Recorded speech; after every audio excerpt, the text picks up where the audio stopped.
long weekend in Brazil. Don't know about you guys, but this is now the 6th stream that we've had for this weekend.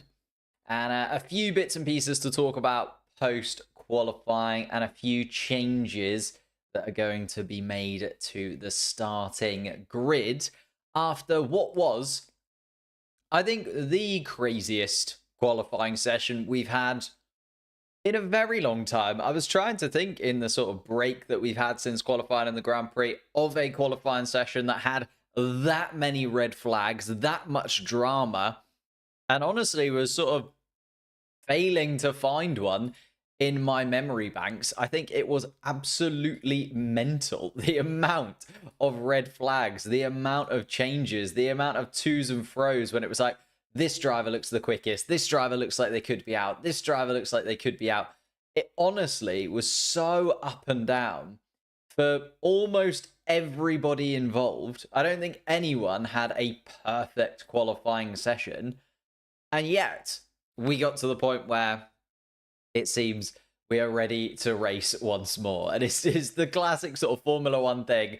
Nothing seems to work 100%, but once we get to the race, we're there, it's happy, we're all going for it. A couple of things to address, and a couple of people already mentioning it in the chat. We look at the quali board as it was, sort of post qualifying. A few changes are going to be made. You can see Carlos Sainz has already dropped to the back of the pack. His Ferrari is going to have to start from the pit lane. I kind of pointed it out at the time because it was the rear end of the Ferrari that collided with the wall. I think ended up being quite a lot of damage to the gearbox, quite a lot of damage to the power unit, and various parts have had to have been changed on Carlos Sainz's car. So Carlos Sainz dropping all the way down to the back of the grid. And as I said, starting from the pit lane. On top of that, Alex Albon's car is looking unlikely to race. In fact, I think James Vowles has come out in the moments that I was sort of getting set up for the stream and discussed it. Here we go. Yeah. Both Aston Martin sustained crashes in qualifying. The team to repair and complete before the race. Valtteri Bottas's Sauber will start 10th ahead of Sergio Perez's Red Bull. Carlos Sainz's Ferrari will drop to the back of the pack and start from the pit lane, where Williams's Franco Colapinto repairs are done and should be good to race. Alex Albon will be a DNS. They did not start. Not enough time for Williams to make the repairs needed to Alex Albon's car. So that'll update fairly soon on the ticker here. And Alex Albon will drop all the way from 7th to 20th. So everybody behind Alex Albon will get a jump up in position by a place, with Alex Albon being out. It was the heaviest shunt throughout the qualifying session was Alex Albon's towards the end. And it kind of makes sense that it brought Alex Albon to an end with his qualifying session as well. All done and dusted. And those drivers in and out as necessary. I'm going to quickly see if I can have a little go at... There was a bit of a problem with the chat earlier on today. So I'm just going to see if I can reset it before we get underway for the full qualifying session itself.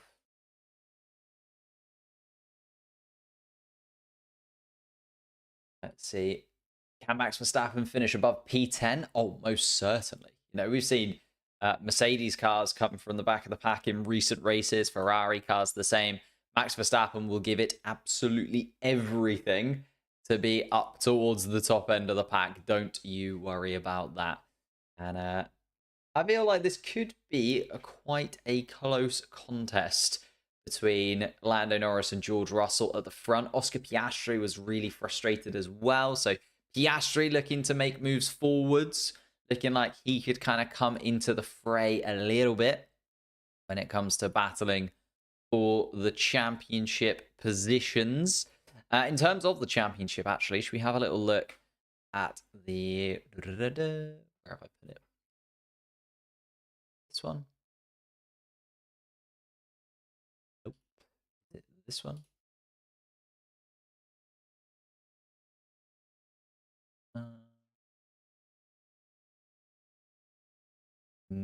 That doesn't seem to work. We'll just stick with this one. Oh, maybe.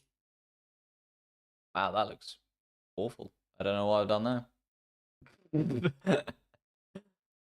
I was trying to get both of the chats in the same place, but it doesn't look like it's doing that anyway.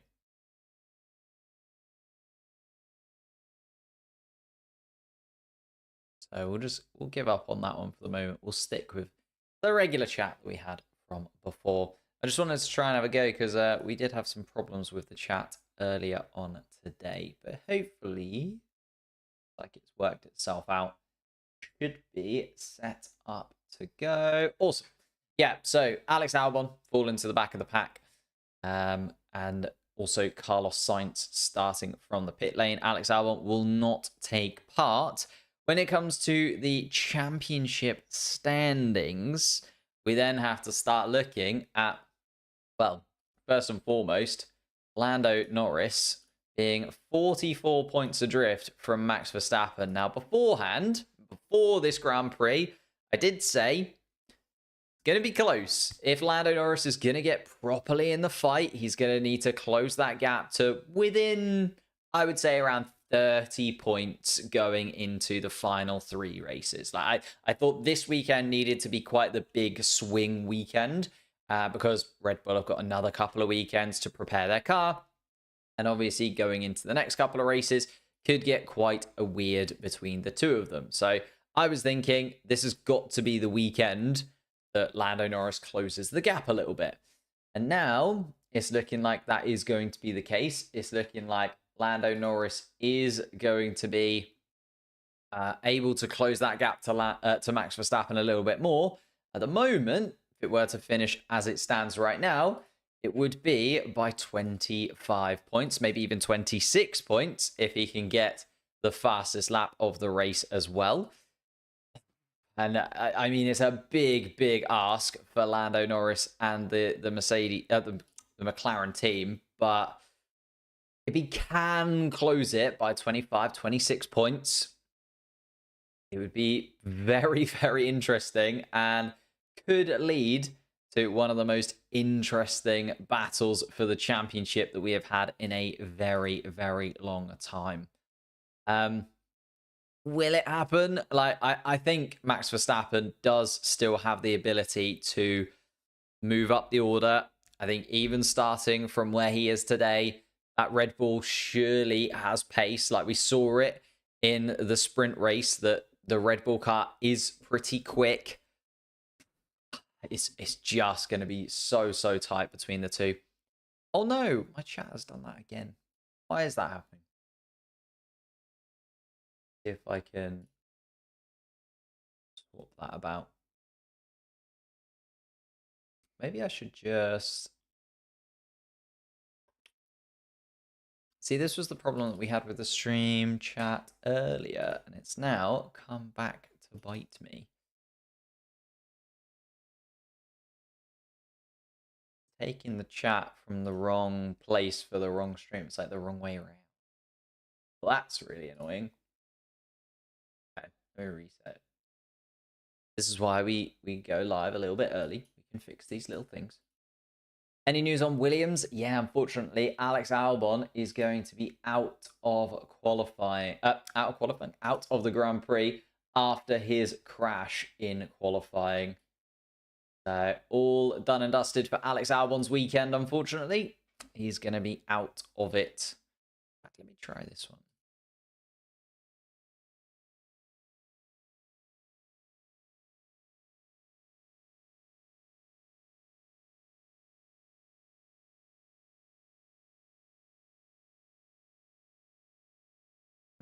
This is going to annoy me. Trying to fix it earlier on. But what happens if Piastri wins this race? A lot, but I'm sure that McLaren would prefer it the other way around.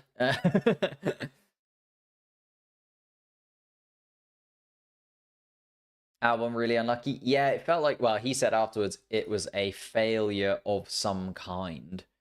So some sort of failure inside the car led to him smashing into the barriers. And unfortunately, there wasn't much that they could do. Like, he was just a passenger at that point. As soon as the brakes failed, as Alex Albon said that they did, and there's no reason for me to not believe that he is telling the truth there. As soon as they did go into the barriers, it did feel like it was going to be a very, very tough weekend for the team to put that car back together again, especially because they were working on Colapinto's car too, so they had to separate the two sort of sides of the garage to try and fix either side. And then were they going to be able to? It was always going to be a really big ask for the team to get the car back together again, as I said, and it hasn't been able to do it.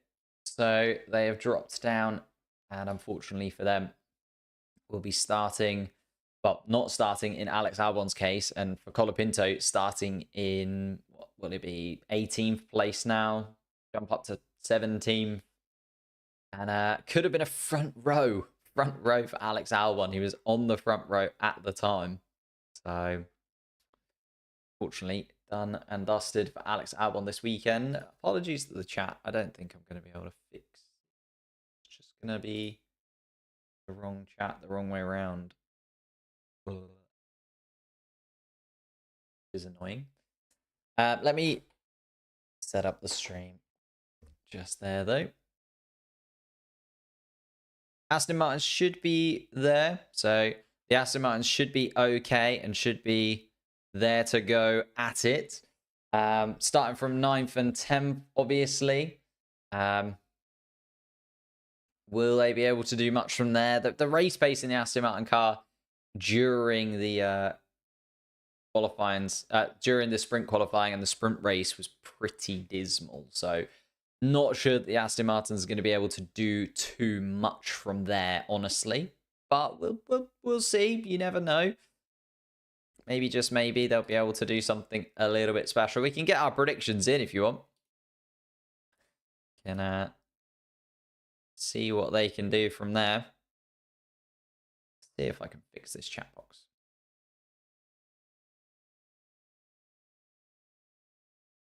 Don't understand why that's so weird looking.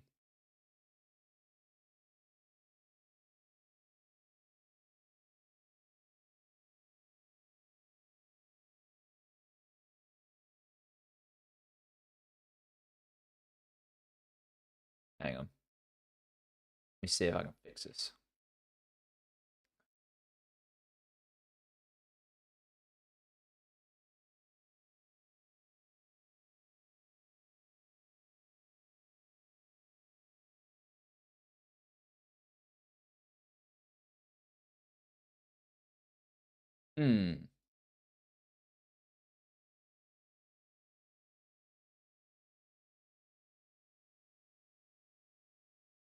Ah, here we go.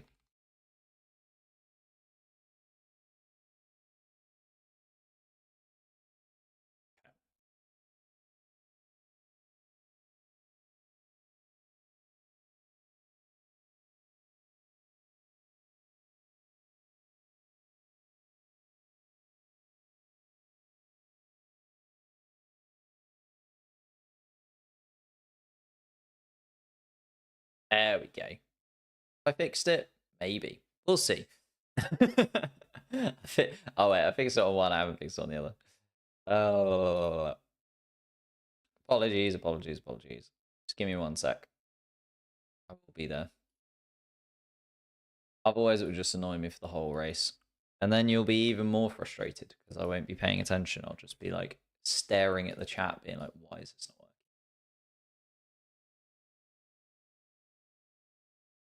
Show your head dent. What does that even mean?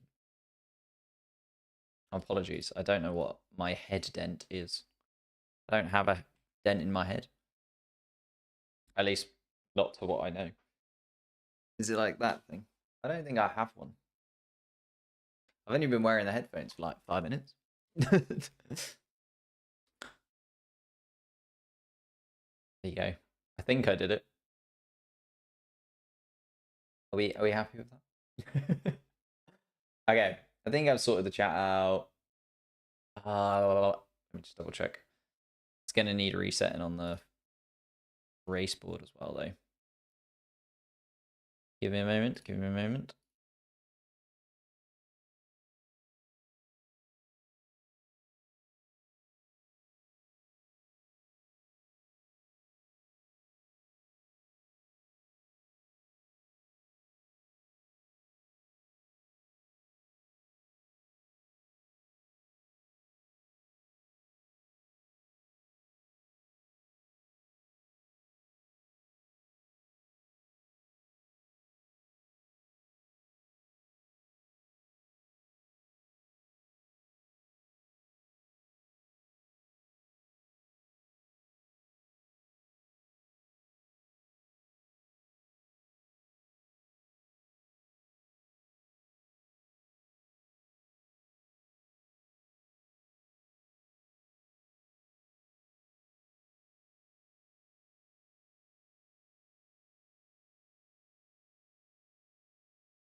Which one was it where I got it? Right, this one?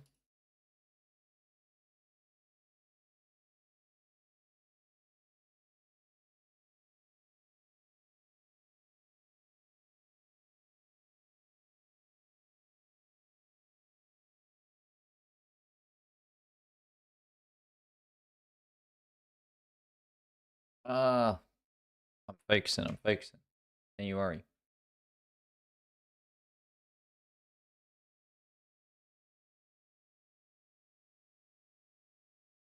Now it's not coming up at all. Ah, that's so annoying. Okay. I'm gonna give up on this, I think.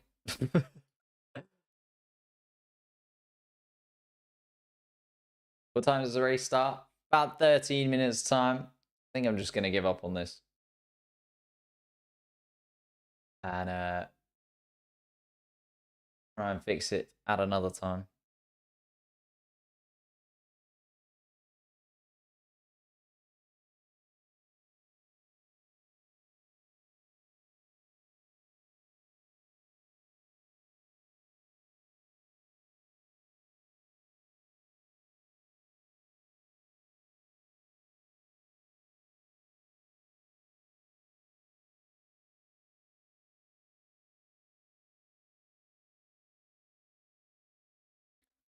Verstappen all the way down at the back of the grid.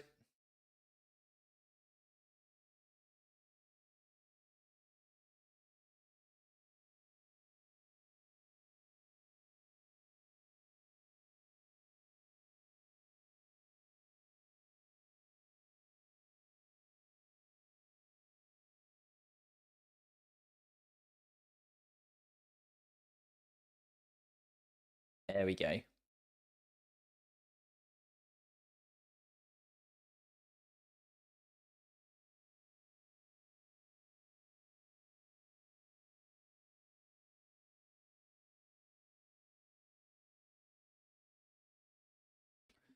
Oh, we'll give it a go. That'll do. I give up on trying to fix this chat now.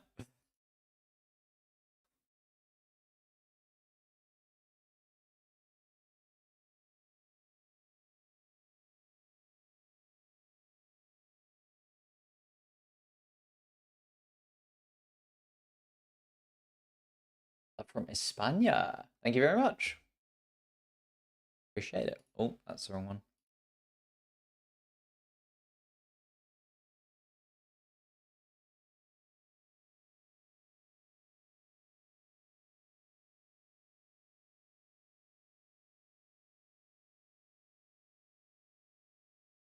Here we go.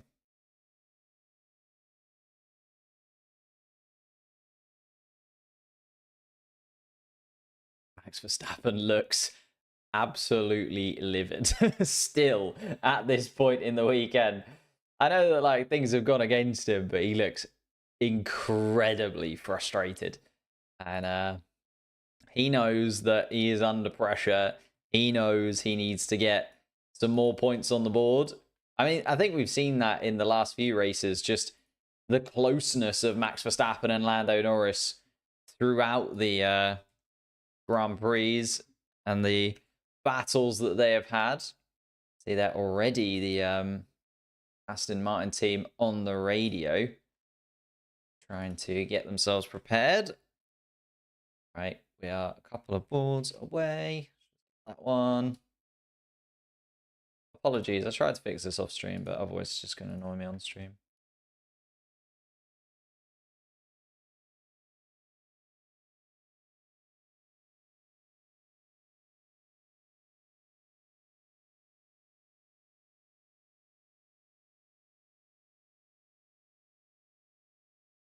I'm a bit of a perfectionist. These kind of things.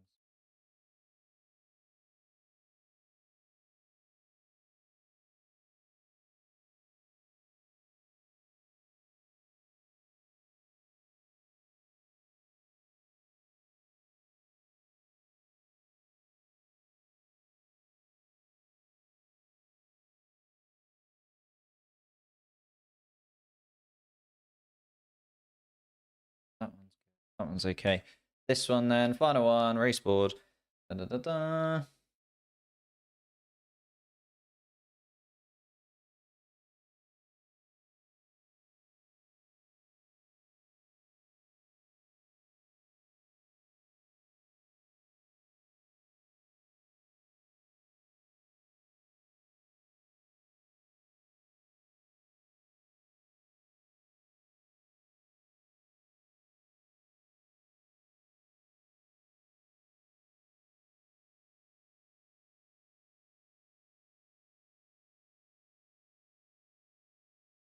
I know that this is the least entertaining I think I've ever been on stream.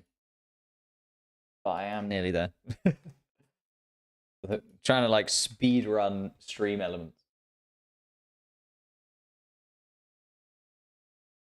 Beautiful.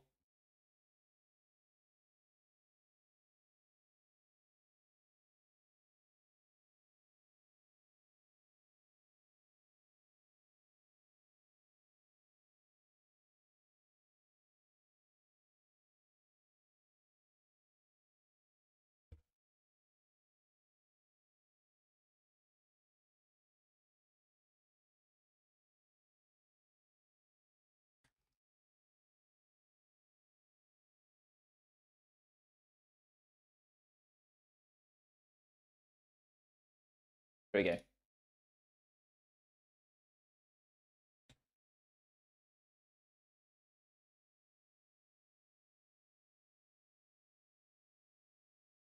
Howdy. Howdy. Howdy. Giving up. Okay. How are we all doing? Brazilian gods through a hurricane. Gods better through a hurricane to entertain us. I mean, they are out there on the track as it is right now. 10 minutes or so to go until we get going in here. Hope it doesn't rain. I mean, it's looking okay at the moment, but I wouldn't be surprised if it starts raining at one moment or another. Is Albon in the race? No, unfortunately not. So Albon unable to take part. Looking at the qualifying laps as they were. At the moment, we've got Carlos Sainz at the back of the grid. He's going to start from the pit lane in the Ferrari. So Carlos Sainz starting from effectively 19th because Alex Albon unable to take part in the Grand Prix. The damage too high on that car to be able to actually take part in the race again. So Alex Albon having to drop out of the Grand Prix this time around. A real shame, I think, for Alex Albon. Had done really, really well in terms of getting himself into the position where he was, possibly going to be getting onto the front row of the grid. Would have been unlikely, but could have got him onto there. The moment he's probably smacked in the face with forehead. Yeah, I've noticed that. Like, I think it's because it's getting towards obviously December. Seen that YouTube ads are kind of ramping up a little bit. Lando Norris crashes 4th lap. I mean, I hope not, personally. To be honest, I'm hoping not. But the track's drying out. Current weather in Sao Paulo. Wow, thank you, Rito, for the full breakdown of the weather in Sao Paulo. Temperature 20 degrees C. Conditions light rain. Track is indeed wet. It's well, gonna be starting out a little bit damp, if nothing else. But yeah, Alex Albon will fall to the back of that grid. He will not be taking part in the Grand Prix this afternoon. And Carlos Sainz starting from the pit lane. Everybody else who caused a red flag, seemingly okay to get on with it. Colapinto obviously causing the first red flag in qualifying. He now starts from 16th on the grid, just in front of Max Verstappen. And Lance Stroll and Fernando Alonso, who also caused some red flags themselves, starting from 9th and 10th for Aston Martin. But quite a few different bits and pieces have had to be fixed on that car. Lando P1, Leclerc P2, Lawson P3. Wow. Lawson coming from 5th to 3rd. Yuki Tsunoda starting in 3rd today to run you down the grid in terms of where we're going to be. Lando Norris is going to start at the front. George Russell in 2nd place. Yuki Tsunoda in 3rd. Esteban Ocon in the Alpine starting in 4th place. Liam Lawson will start 5th in the 3rd row of the grid with Charles Leclerc. Alex Albon will not be taking part. So Alex Albon, who would have started 7th, even with the crash at the end of Q3, will no longer be taking part. So Oscar Piastri starts 7th. Fernando Alonso and Lance Stroll start 8th and 9th, with Valtteri Bottas promoted into the top 10. Could be the first point for the Stake Sauber team up for grabs for Valtteri Bottas this weekend. Then underneath that, Sergio Perez is going to start in 11th place. Gasly starts 12th. Hamilton starts 13th, with Ollie Behrman starting beside him in 14th place. Franco Colapinto, being the first driver out of qualifying, starts 15th. Max Verstappen will start in 16th place. So Max Verstappen starting 15 positions behind Lando Norris, his championship rival. And then we drop down again, Nico Hulkenberg and Zhou Guanyu, the final 2 drivers at the back of the grid. As I said, Carlos Sainz starts at the back in the pit lane.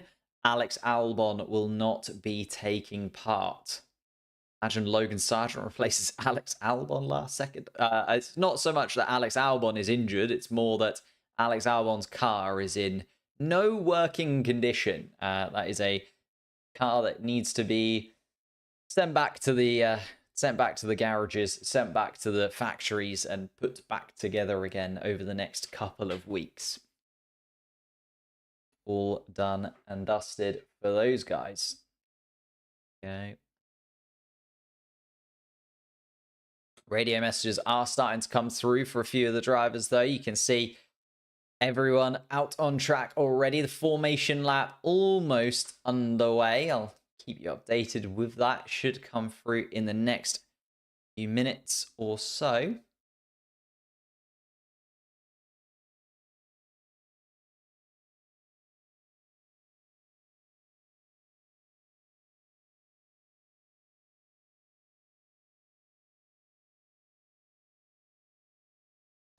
Albon's car is injured. Yeah, exactly. Albon's car, not the one.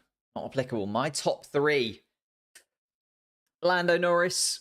It's hard to look past Charles Leclerc in the Ferrari doing something. It's hard to look past Oscar Piastri doing something from there as well. I'd love an RB to be on there, though. Either a Tsunoda or a Lawson. Don't really mind which one of them it is. Obviously, for Liam Lawson, it'd be absolutely massive getting into that Red Bull seat next season. He can just show them this race and be like, look, I managed to get the car to this point here. So that would be very, very fun indeed. Obviously, you've also got the likes of George Russell in there. You know what? I'm going to go for Lando Norris win. Piastri or Leclerc in the mix. And then a Yuki Tsunoda on the podium. That would be very nice, wouldn't it? Yuki Tsunoda up to the top. Maybe third place for Yuki. That would be very, very fun. This is so rigged. I mean, I disagree. I think it was an interesting decision for the stewards, but I don't think they did it out of malice or anything like that. Why is Sainz starting from the pit lane? Purely because of damage to his car. So there's damage to Carlos Sainz's car, and that meant that he had to end up starting from the pit lane. And it's one of those things where they probably... No, I feel like that the amount of damage done to that Ferrari car, they couldn't actually start anywhere else other than the pit lane. It was one of those things. Oh! Have we seen Lance Stroll? Lance Stroll's made a mistake. On the formation lap, Lance Stroll is in the barriers down at turn 4. Remember, Charles Leclerc went out on the formation lap here in Interlagos. So here we go. Lance Stroll just completely loses it. Just locked the rear tyres in the braking zone. That car has been completely rebuilt by the Aston Martin team, and Lance Stroll has not done them any favours. Let's put it in the barriers down at turn 4. Is he going to be able to get that car going again? I'll move over to the more detailed race board for you, but Lance Stroll got it going again, tried to go through the gravel, and now is in the gravel. Wow, this is an absolute calamity from Lance Stroll here. It's going to be an aborted start, you would imagine, for Lance Stroll being beached in the gravel. And I feel like we're going to start seeing... Yeah, I think so. It's just going to be a delayed start procedure. I think they'll wait until that Aston Martin car has moved. Lance Stroll getting out of the Aston Martin. So Lance Stroll now will not start from 10th place. And Stroll in the gravel. Wow. Another formation lap maybe, just to be able to get the car out of the gravel.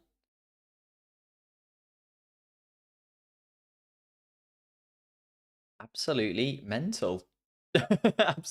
Insane.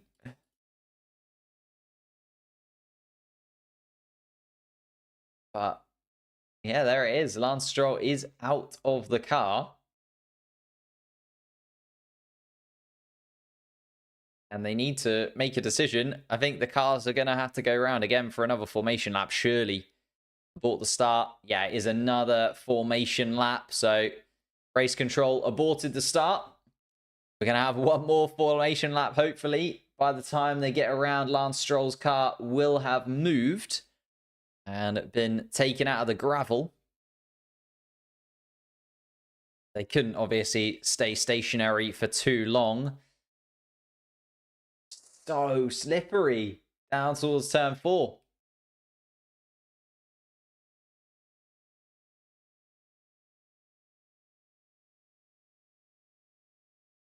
So Lance Stroll is there. There's Lando Norris coming past at turn 4. Lance Stroll's car is being hoisted up. It's whether or not Lance Stroll's car is going to be moved out of the way. Oh. Half of the field remained where they are. Colapinto and Valtteri Bottas stationary.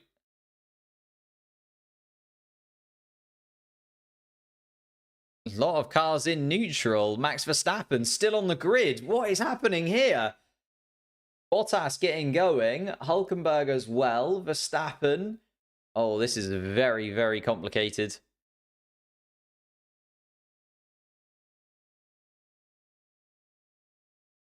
A lot of procedures going wrong.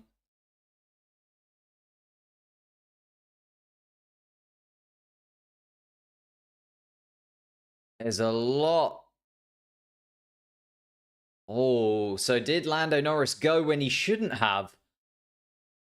Waiting for a green light, but he thought it was an aborted start, so he had to go. Max Verstappen saying on the radio that he was waiting for a green light to be showed, and the green light never came. So even though the start was aborted, it didn't necessarily mean that they should have done another formation lap, but pretty much the entirety of the field went for it. I think it was Gasly, Behrman, Bottas, Colapinto, Verstappen, Hulkenberg, and Joe that waited. Oh, it's because Franco Colapinto moves into the wrong grid spot. Should have.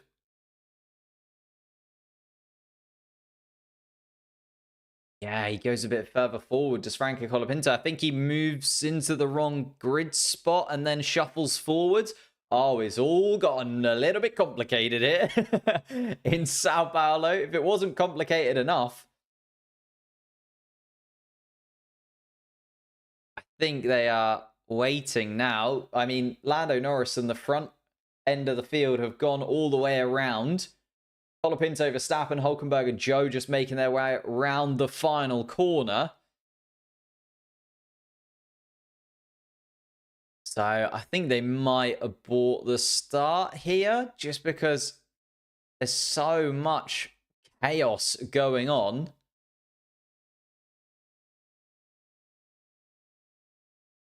Yeah, I think it might have been Lando Norris. Should Lando Norris have just stayed where he was? There was no green light, even though the start was aborted. Don't think they should have done an extra formation lap, but Lando Norris decided to do an extra formation lap. Oh, this could get very weird and very complicated because the cars all did eventually do a formation lap. A load of other cars obviously got involved in that. Is he... He's not necessarily like breaking the rules as such, is he? It's so complicated. I wouldn't want to predict what they're going to do. Lando Norris noted by the stewards for breaking the starting procedure. There it is. The investigation has come through. I'll show you on the screen. Lando Norris has just been put into investigation. Investigation incident involving car number 4 noted starting procedure infringement. Ouch for Lando Norris in this. That is not good at all. That will probably be a penalty for the pole sitter. The race has been delayed about 10 minutes now until we get going once more. We are going to have another formation lap of some kind.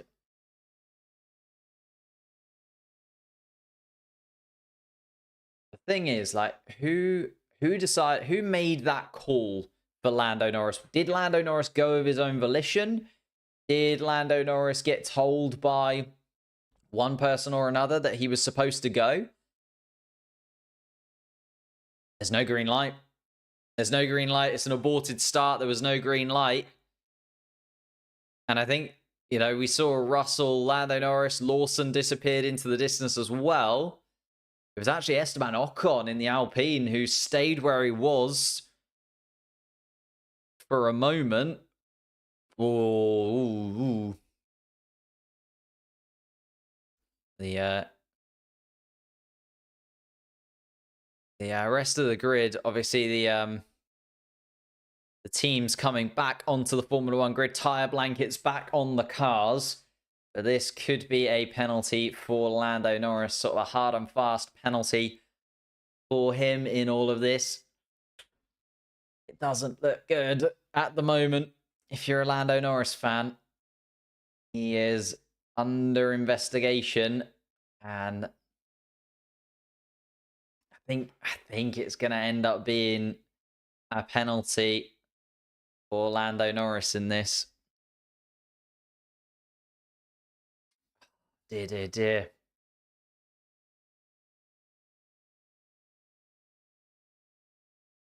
it's hard to because obviously Lando Norris was probably following instructions from the rest from his own team.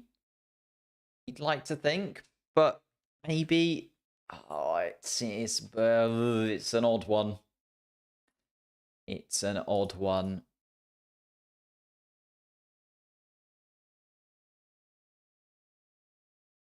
Oops. Oh god, what have I done? What have I done? I've hit something. This? There we go. I think I was just recording my own screen of recording. Oh wait, I was going to try and fix the chat because it's still annoying me. Here we go. Hang on. Give me one moment.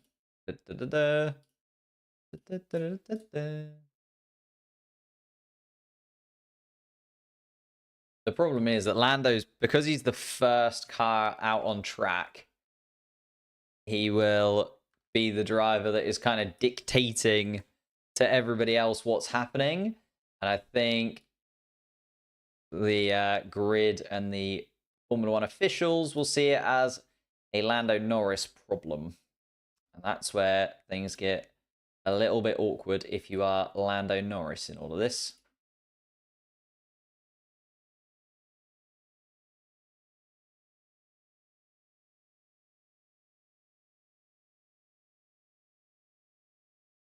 I don't know what the penalty is for this, though. Like, when it says aborted start like that, what actually happens?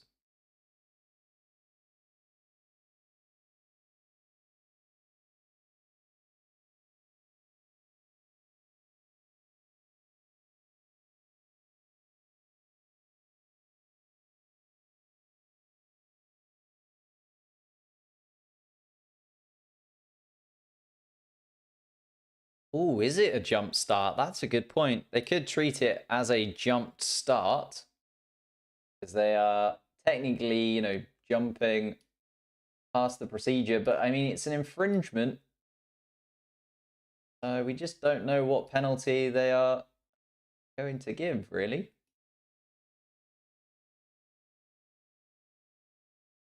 I mean, other drivers did then follow him is the other thing as well. So it's not like Lando Norris was the only one to have this problem. Lando Norris was the first one that went, but George Russell followed. So did Tsunoda, Lawson eventually too. So we did eventually see pretty much the entire grid follow him. Well, did see the entire grid follow him around eventually.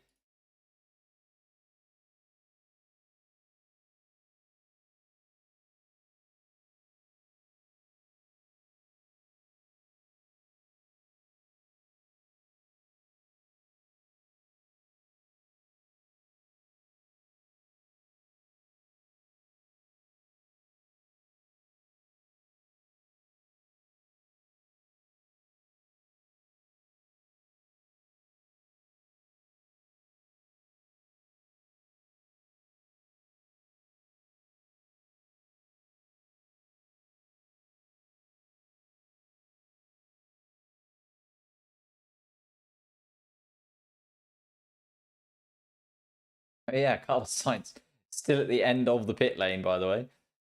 So Carlos Sainz sort of looking at all of this going, what on earth is happening, lads?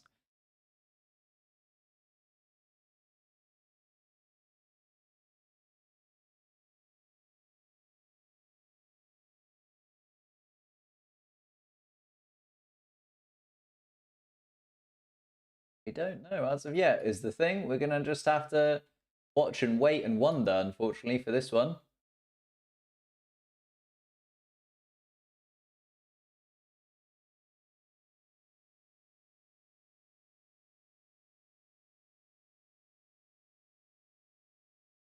It is odd, isn't it? Formula One is such an odd sport. It just makes no sense a lot of the time. Dear.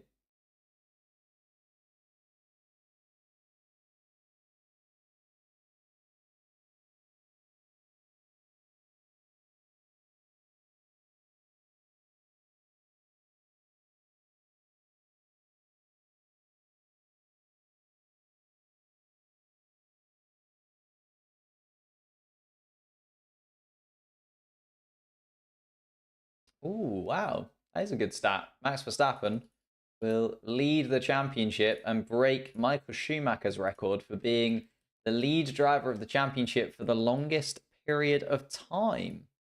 That is a good little stat. There we go. We fixed the chat. Better? Worse? Not sure.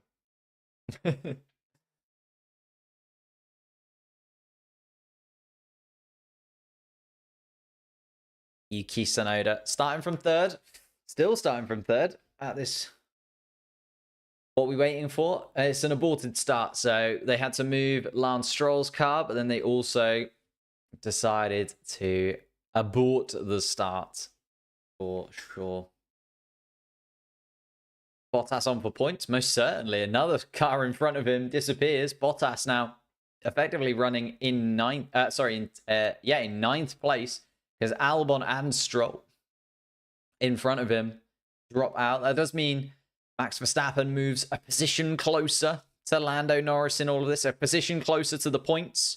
We are seeing the teams taking the tyre blankets off of the cars. We are finally going to get back underway again here in Interlagos. A large delay, but we're now back and running once again. We're now at the start time. Should be getting underway, well, now, really. The drivers and mechanics ready to go. All the teams moving to the side of the grid. Everybody just collecting up the tyre blankets and wheel covers on the grid. Lando Norris yet to know what that penalty is going to be, by the way. It's the investigation still underway for Lando Norris.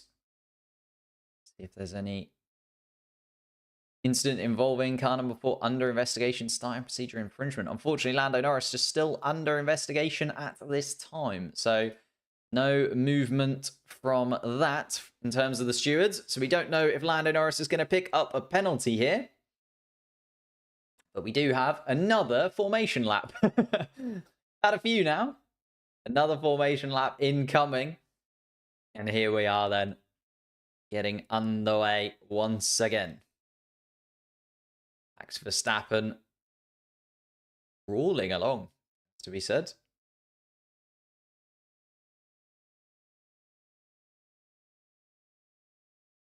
Max Verstappen underway. Nico Hülkenberg and Zhou Guanyu, the only drivers behind Verstappen now. Colapinto just ahead of him. Obviously, Albon and Stroll now out of this Grand Prix. Lance Stroll with a spin at turn 4. Alex Albon with a spin at turn 1 during qualifying. Carlos Sainz will be starting from the pit lane. And now we have a real race on our hands. Lando Norris with a possible penalty coming his way. The rain is starting to come in as well. A little spitting of rain. Lando Norris on the radio mentioning that the rain is coming. Getting very tight indeed. Lewis Hamilton starting 14th. We'll move up a couple of positions straight away because of Albon and Stroll. Obviously got to race Ayrton Senna's car earlier on this afternoon. Very, very entertaining, actually. Really enjoyed watching Lewis Hamilton have a few laps around Sao Paulo in the 1990 Senna championship winning McLaren car. He is now back in a Mercedes and will be effectively 12th once they have gone past the start-finish line. The rain is now falling, though. The Ferrari mechanics put their hands out, and I can tell them it's definitely raining. So the wet coming to them. Will we see some wet tyres? Obviously, all of the grid starting on intermediate tyres. A few drivers opting for used sets of intermediate tyres from qualifying as well. Formation lap now completed. Here is the green flag. We're finally going to get underway here at Interlagos. And the 5 red lights go out Lando Norris under pressure straight away from George Russell. In fact, George Russell, I think, got the better launch at the front of the grid. And George Russell is going to go into turn 1, leading this Grand Prix. Esteban Ocon on the inside. Liam Lawson tries to go around the outside. Yuki Tsunoda closes the door. Tsunoda trying to hold on to the podium position. Does. Charles Leclerc, though, managed to get the jump on Liam Lawson as he was battling with his teammate. Oscar Piastri is now side by side with Fernando Alonso. Piastri has to duck out as Liam Lawson closes the gap on him. And now he's going to lose a position to Fernando Alonso, possibly, as well as Oscar Piastri. They're going to go side by side. Fernando Alonso and Piastri still side by side, but Piastri holds on to the position. Pierre Gasly now having a little look at the back of Fernando Alonso. Lewis Hamilton up into 10th spot. Max Verstappen already into 11th. Colapinto in 12th. Valtteri Bottas is falling down the order in to 14th. Sergio Perez also with a pretty terrible start. Carlos Sainz is going to join the back of the pack from the pit lane now. Here we go. George Russell leading the Grand Prix. Side by side, Ollie Behrman and Valtteri Bottas. Oh, and there's a spin.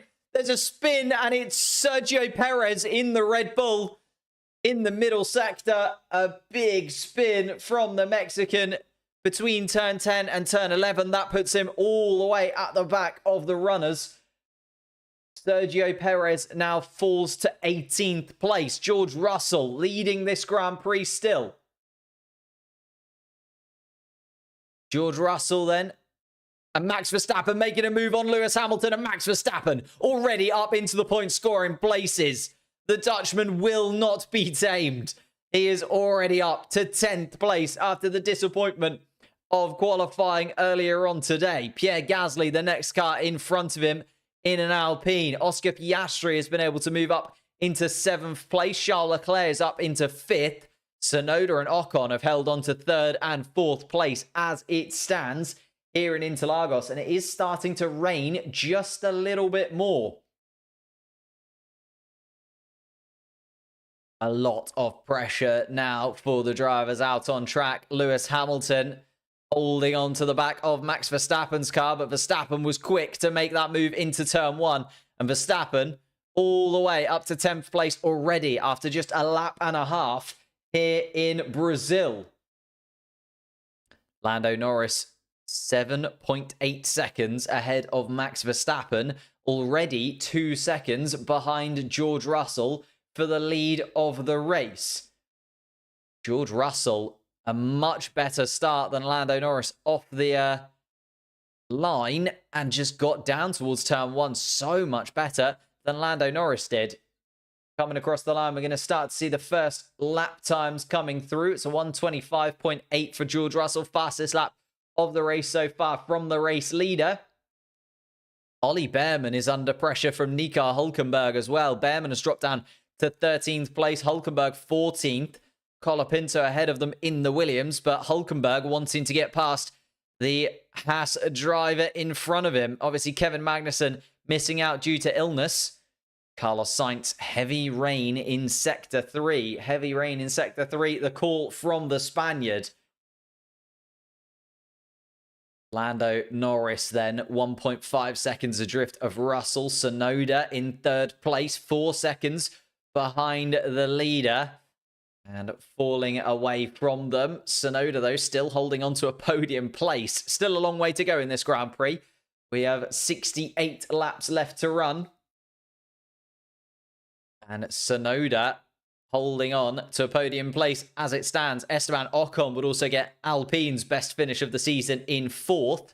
Charles Leclerc trying his best to get past the Alpine, but nothing doing at the moment for the Ferrari man. Liam Lawson holds on to 6th place, having dropped a position in that little battle at the beginning. Charles Leclerc benefited from it. Max Verstappen closing in on Pierre Gasly, now within half a second of the Alpine. And Verstappen, with his ex-teammate in front of him, down towards turn 1. Is Verstappen going to have a go? Not this time around, but he is closing in ever more. Is Max Verstappen, currently running in 10th.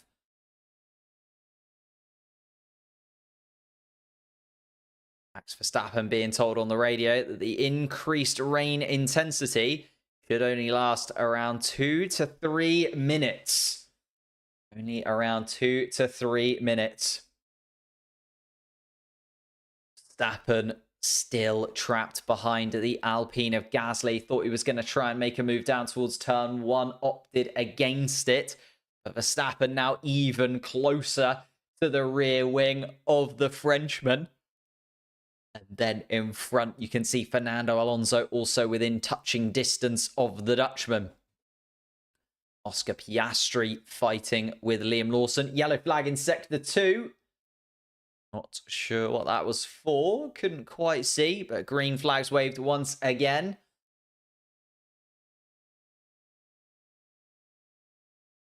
As Ollie Behrman went off the track. You can see, oh yeah, Ollie Behrman dropped all the way down to 17th place. Nico Hulkenberg gets that place over his teammate. But Behrman still able to join the track in front of Sergio Perez. And here we go. Max Verstappen, it is going to be this time around. He's going to make the move on Pierre Gasly down towards turn 1. Makes it look simple. Max Verstappen up to 9th place. Pierre Gasly nowhere near the pace of the Red Bull car. Max Verstappen gets that move done. Verstappen now also having a little look at the back of Fernando Alonso. Wanted to get the moves done sooner rather than later. George Russell is now being closed in on by Lando Norris. Also, after a really good start, put George Russell up into P1. Lando Norris now closing into the back of the Mercedes car for the lead of this Grand Prix. Yuki Tsunoda still holding on to 3rd place and actually looking pretty comfortable in 3rd place. Esteban Ocon behind him in 4th. Charles Leclerc 5th. Liam Lawson 6th. George Russell just so much better start than Lando Norris, and also on the inside line down towards turn 1 as well. Gave him the advantage to get past Lando Norris. But Lando Norris will now look down towards turn 1 again and try and get that position back. They're coming around the final corner together.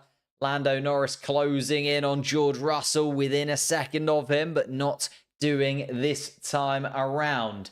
What about Max Verstappen on Fernando Alonso? Those two are going wheel to wheel. Verstappen following Alonso down towards turn 1. Is Verstappen going to go for the move on Fernando Alonso this time? Has a little look at the Spaniard, but nothing doing for Verstappen this time. Although coming around turn 3, Verstappen is right under the rear wing of Fernando Alonso. Is he going to be able to make the move now and get past Fernando Alonso down towards turn 4? It looks like he's going to be able to. And Verstappen up into 8th place ahead of Fernando Alonso. Verstappen now looking at the back of the McLaren car in Oscar Piastri in front of him in 7th place. That's going to be a little bit more of a difficult overtake for Max Verstappen to make, you would imagine. But still running around in 8th place is Verstappen. His teammate Sergio Perez still in 17th. Has managed to get past Zhou Guanyu. Alex Albon and Lance Stroll, of course, out of the race. 18 runners still taking part. Race control, looking at Russell, Tsunoda and Lawson for a race procedure infringement as well. So some more investigations coming our way.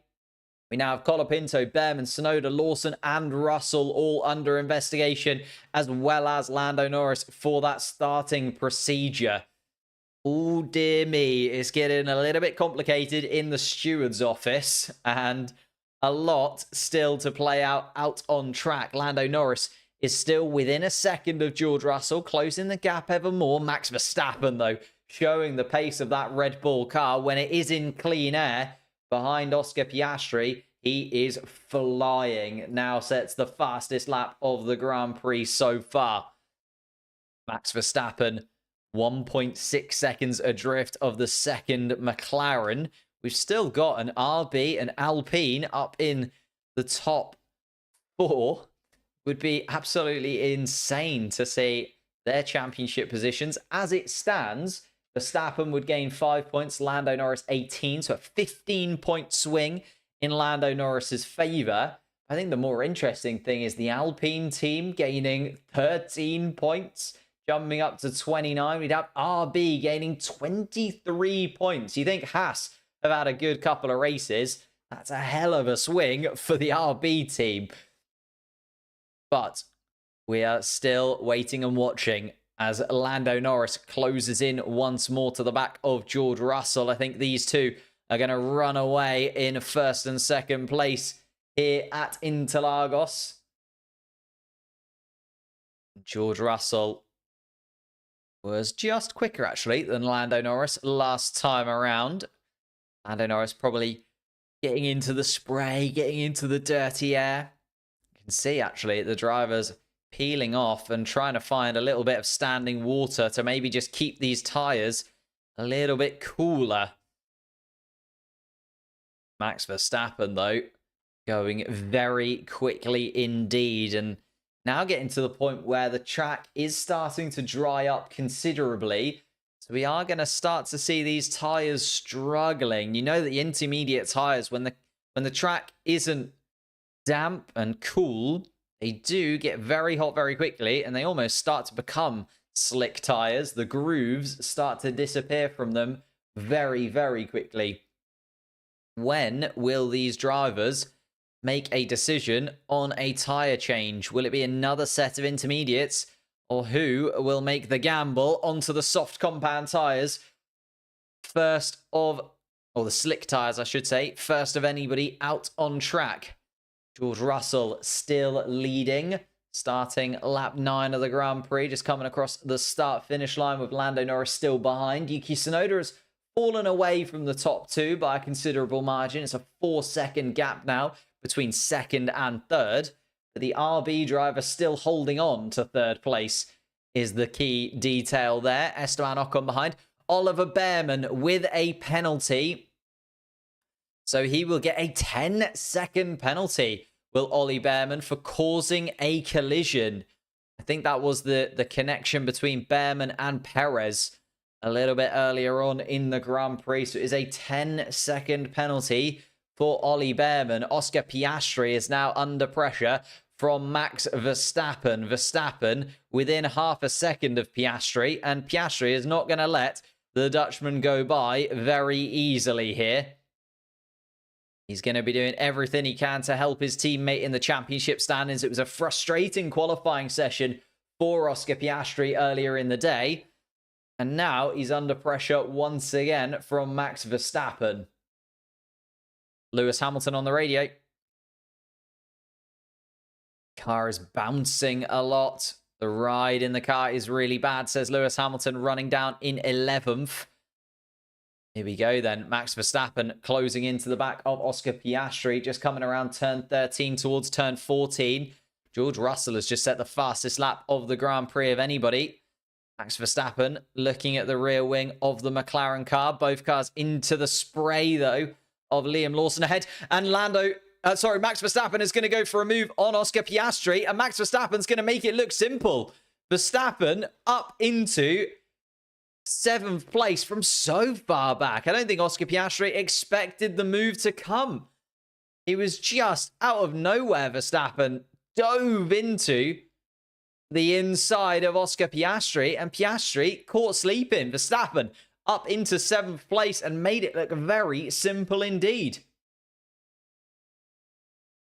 Verstappen just absolutely flying in these conditions, and it does really go to show the amount of just ability that Max Verstappen has behind the wheel of that Red Bull car.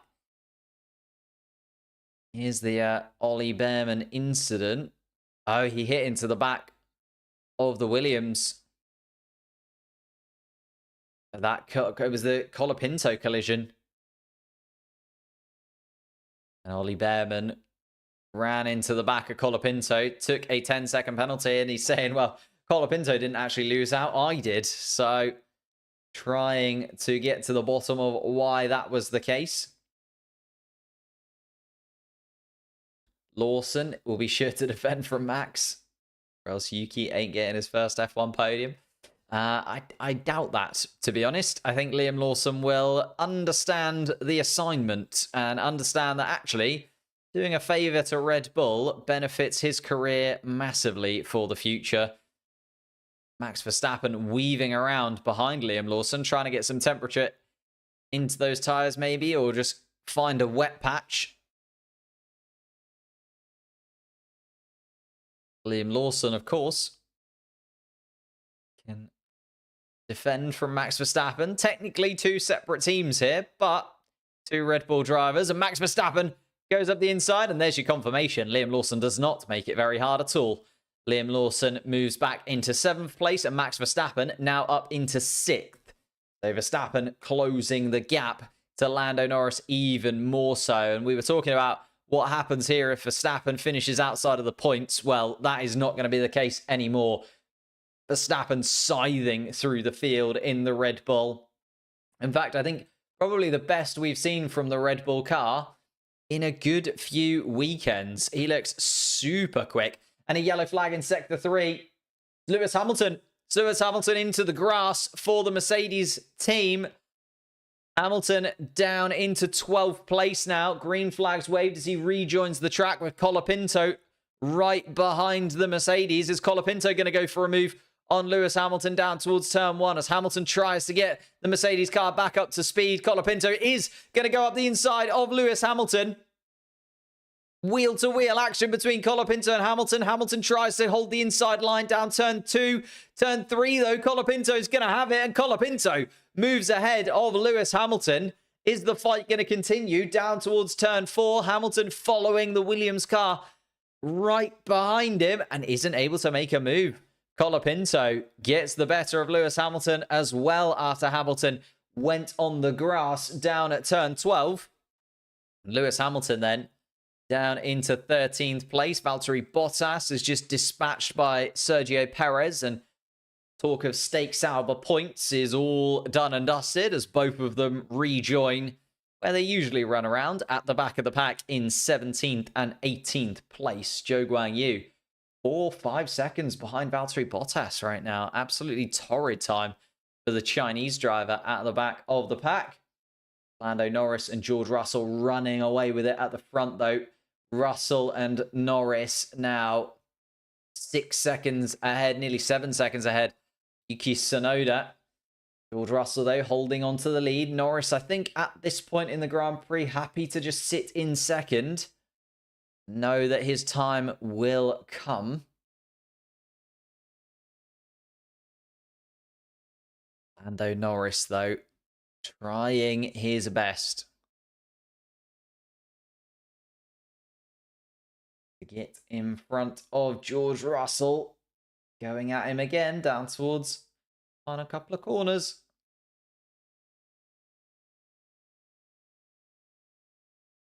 Wow. So the stewards deciding to put that infringement. So the infringement at the beginning of the race was the investigations tracker here. So the investigation, Lando Norris, they investigated after the session. So we won't actually know who is going to be where after the Grand Prix. So the incident involving Lando Norris, Tsunoda, Lawson, Russell will all be investigated after the race. And I suppose it's one way or another, like, okay, they do want to get the decision right, but also now we're not going to really know who is going to finish where in this Grand Prix until after the Grand Prix has finished. Lando Norris could end up with a penalty. What could that penalty be? Is it a 5-second penalty? A 10-second penalty? Same with Russell, Tsunoda, and Lawson. They could all end up picking up a penalty. Suddenly, Esteban Ocon could be leading this Grand Prix if he stays within a certain distance of the top two. It's not sure about that one from the stewards. I understand that they want to get the decision right, but doing it in this fashion, I'm not so sure about. Sergio Perez, we're on board with the Mexican once again after a spin earlier on in the race. He's trying to make his way past Ollie Behrman. Oh, and I think nearly rubs wheels with Ollie Behrman. I'm not sure if they even touched. Very close between Ollie Behrman and Sergio Perez. Max Verstappen closing in on the back of Charles Leclerc. We've now got a little bit of a train behind Yuki Tsunoda.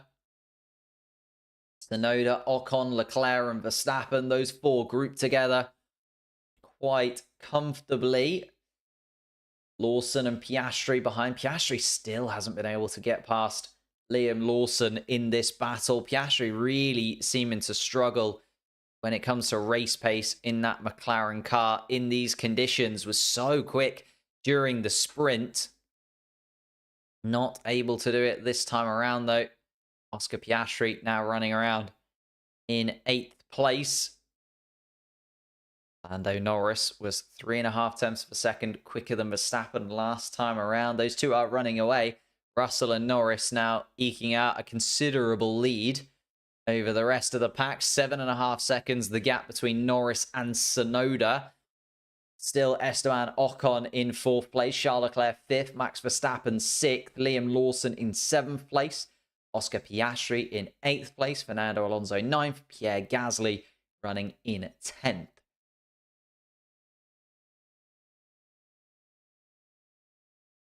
Carlos Sainz joining the back of the pack with Lewis Hamilton as well. Hamilton going at Colapinto. And Colapinto holding on to it. Hamilton now clearly frustrated inside of that Mercedes car. Not happy with the balance of the car as it was. And now going through the grass, losing a position to Colapinto. It's just ruining what was already a pretty tough afternoon for Lewis Hamilton. And just Max Verstappen maybe just cooling down the tyres a little bit. Was absolutely rattling around behind the Ferrari of Charles Leclerc, but has just slowed down a touch. Lewis Hamilton now trying to gain on Franco Colapinto. Franco Colapinto running in 12th place for Williams. The sole Williams in the race after Alex Albon was unable to take part. Alex Albon's Williams car, too much damage sustained during qualifying this morning. Lance Stroll spun out on the formation lap. The two drivers that were not or did not take part in the Grand Prix this afternoon. Lando Norris on the radio. Struggling to overtake, so slow in the straight, says Lando Norris. So it's going to have to be a pit stop strategy advantage that puts Lando Norris into the lead of the race by the looks of it. Lando Norris 1.5 seconds adrift from George Russell. Maybe we'll just go for a better tyre delta and drop back from George Russell a touch. Max Verstappen has gained on Leclerc once more. Tsunoda has run away a little bit from Esteban Ocon. Ocon now outside of that 1 second margin. Of course, no DRS because we are still under wet weather conditions. Still intermediate tyres for the entire field. Nobody has decided to try and go for those slick tyres at any point. I don't know what's happened to Zhou Guanyu in all of this as well. He's 10 seconds behind his teammate after just 17 laps of racing. And Alonso being told on the radio that rain is to be expected in about 15 minutes time. And this is where the gambles start to come, isn't it? Do you wait it out? Do you swap onto another set of intermediate tyres? Or is it going to be enough rain for full wets? Still a lot of strategy decisions yet to play out in this one. Why not full wets? Because at the moment it's not raining. In fact, we've got cars running wide on various parts of the track and looking for damp patches to cool their intermediate tyres down. It's moving closer and closer to slick tyre running. Unfortunately, no gap for that to happen, especially if there is rain expected to come in a moment. Stewards, though, are leaving that decision about that infringement at the start from Lando Norris, George Russell, Liam Lawson and Yuki Tsunoda until after the Grand Prix. Yuki Tsunoda now 8.5 seconds, nearly 9 seconds behind Lando Norris. It's looking like these two are going to be the runaway two in this battle for the victory. Yuki Tsunoda being the cork in the bottle here. Esteban Ocon can't get past Yuki Tsunoda, but is close enough that he's holding Charles Leclerc and Max Verstappen at bay. So the Ferrari and the Red Bull stuck. And Hulkenberg saying on the radio, getting very slippery with these worn tyres. The intermediate tyres do sort of slowly become slick tyres over time. They wear down, the grooves open out, and you end up with, instead of intermediate tyres, effectively a terrible set of slick tyres on your car. And I think Hulkenberg is sort of asking about that. Is there a possibility of swapping onto some intermediate tyres, a fresh set of intermediate tyres, or how long are we going to have to run? Hulkenberg running around in 11th place at the moment, so well within contention for a point scoring position, just 2 seconds off the back of Fernando Alonso. George Russell still under pressure from Lando Norris, and Lando Norris kind of yo-yoing behind George Russell. He gets closer, drops further back, gets closer again. It's the to and fro of Lando Norris and George Russell here. Lando Norris just coming around. 0.7 seconds behind the Mercedes car. Down from 1.5 seconds. No DRS enabled at the moment, no.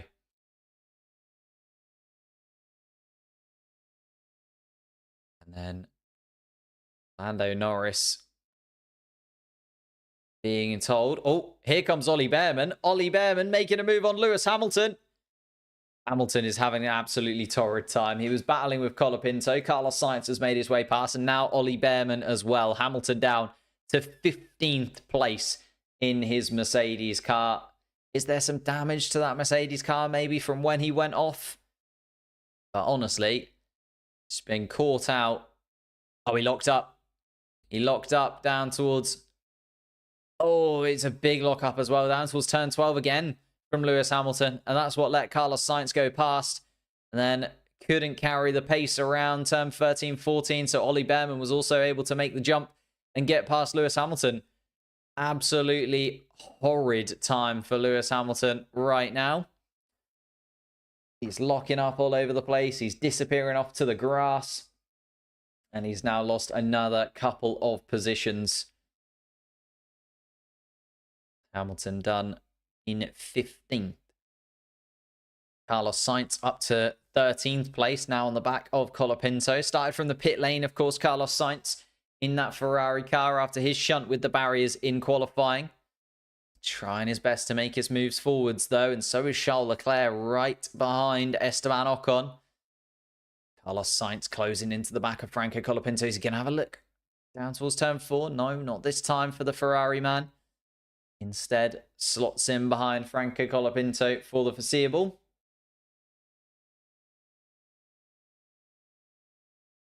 Lewis Hamilton on the radio.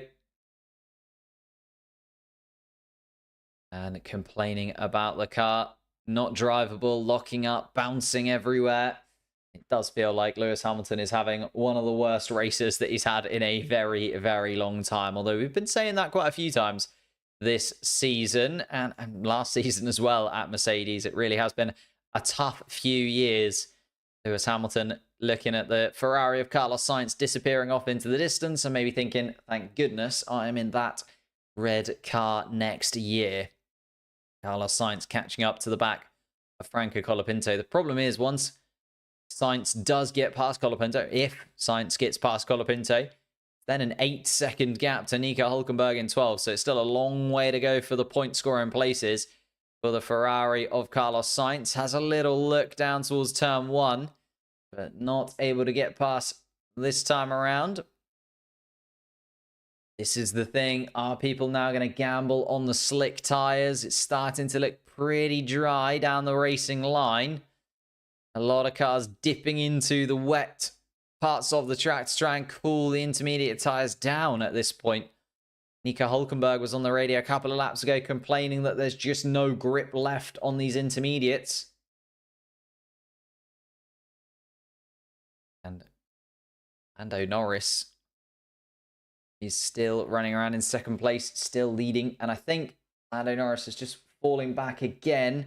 Told over the radio that they need to hold on to these tyres because they do think that there is more laps to come where there's going to be rain. Max Verstappen is going to have a go at Charles Leclerc finally. They're going to go wheel to wheel down towards turn 1. Max Verstappen around the outside of turn 1. He's going to have the inside line going through turn 2. No. Charles Leclerc closes the door and has just enough of that Ferrari car ahead that Max Verstappen has to yield. Charles Leclerc, knowing Max Verstappen wanted to go around the outside there, closing the door. Very nicely done between Charles Leclerc and Max Verstappen. And now Charles Leclerc. Max is going to go for it again, though, through the middle sector. Is Max going to have a go down towards turn 6, sorry? No. Just about. Charles Leclerc holds him off, and I think Max Verstappen just trying to catch Carlos Sainz. Charles Leclerc out of it. Max Verstappen on the radio, not very happy about it. Wanting to get... Oh, Carlos Sainz. Carlos Sainz made a mistake. Carlos Sainz has dropped back behind Ollie Behrman and Lewis Hamilton. He's had a moment. It's Carlos Sainz down towards turn 4 or turn 5 there, I think, the Spaniard. But we're looking at the other Ferrari of Charles Leclerc. Traffic went from 70 to 60. Yes, it's just been confirmed that the race is going to be only 69 laps after those 2 formation laps, even though there should have only been 1 formation lap. Max Verstappen is right there behind Charles Leclerc, and I think everybody struggling now, but you can see the dark clouds coming in from the distance, and it's like, it's not really worth going onto a set of intermediate tyres if you're going to need a set of wet weather tyres straight after. So the drivers just doing the best that they can to hold on. Let's see, this mistake from Carlos Sainz then. Yeah, just locks up. Goes straight at turn 4, does Carlos Sainz, and that lets Ollie Behrman and Lewis Hamilton pass the Ferrari.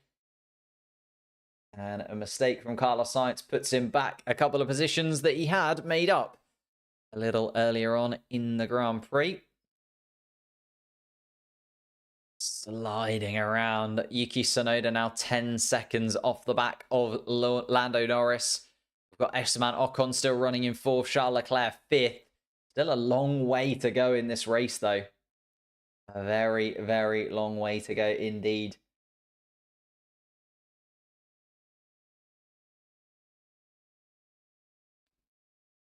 Yuki Tsunoda still leading this pack of 4. Max Verstappen, though, trying to go again.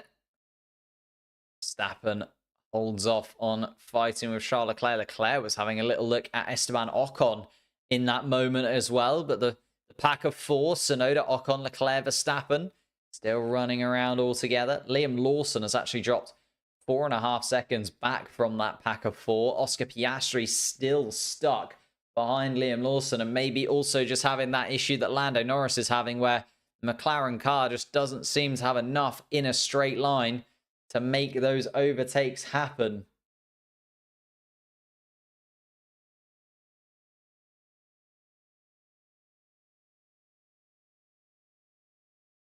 Here we go. I mean, Carlos Sainz, Sergio Perez just being talked about here as sort of guinea pigs for Red Bull and Ferrari. Do they decide to go onto the slick tyre a little bit early? Nothing to lose, running around in 15th and 16th place for their teams. Colapinto also down in 14th now, has lost that position to Lewis Hamilton once more. Hamilton still behind Ollie Behrman, though.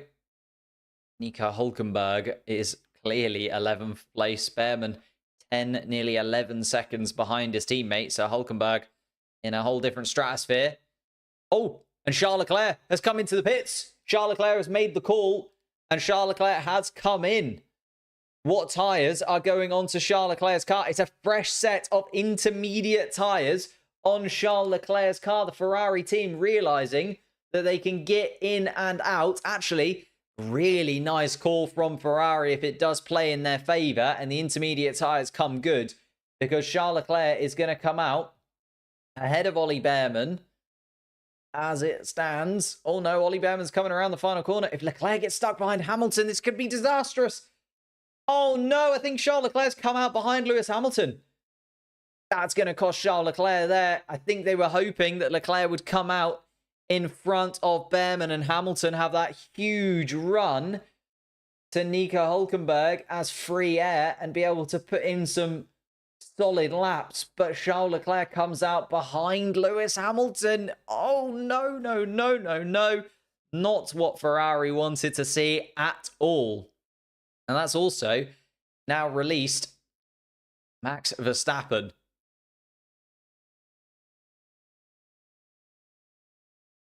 Lando Norris on the radio asking if he can box. But the McLaren team saying that they'd like to stay out a little bit longer just because they'll come out in lots of traffic. Lando Norris there. Let's look 20 seconds back from the race leaders. Yeah, they would come out in and around Gasly, Alonso. And the RB of Liam Lawson has made a mistake. Liam Lawson's gone. Oh, it's so painful for Liam Lawson. He was running at the front of that pack and now is going to rejoin behind Fernando Alonso. Just a tiny error from Liam Lawson. Nico Hülkenberg has decided to pit from 11th place. Also kind of had nothing to lose there.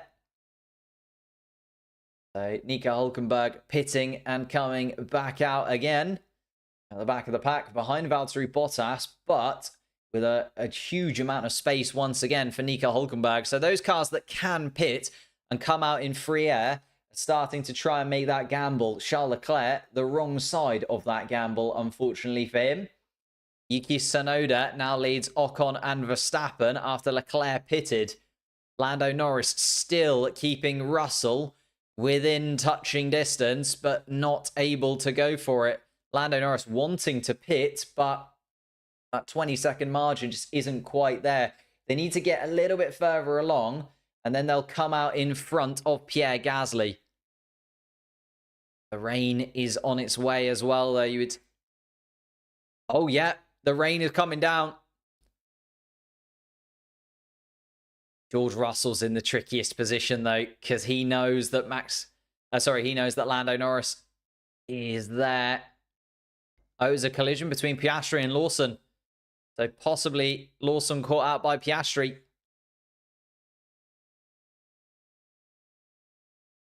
And yeah, they're just looking at Charles Leclerc and the fact that Charles Leclerc obviously went onto the new tyres and Charles Leclerc's now stuck in 12th. So they're better to stay out. Yellow flag in sector 1. It's Nico Hülkenberg. Nico Hülkenberg at the first corner. Has he stopped? He's not moving. The car's beached. It doesn't look like he's going to be able to go again. Is there going to be a safety car or even a red flag here? There needs to be something. The virtual safety car is not called as of yet. Neither is the safety car. We're still racing with Nico Hülkenberg completely beached at turn 1. Into the yellow flag zone they go. Russell and Norris start lap 28 of this Grand Prix. Nico Hülkenberg still beached on the outside of the track. And there's the call. Virtual safety car.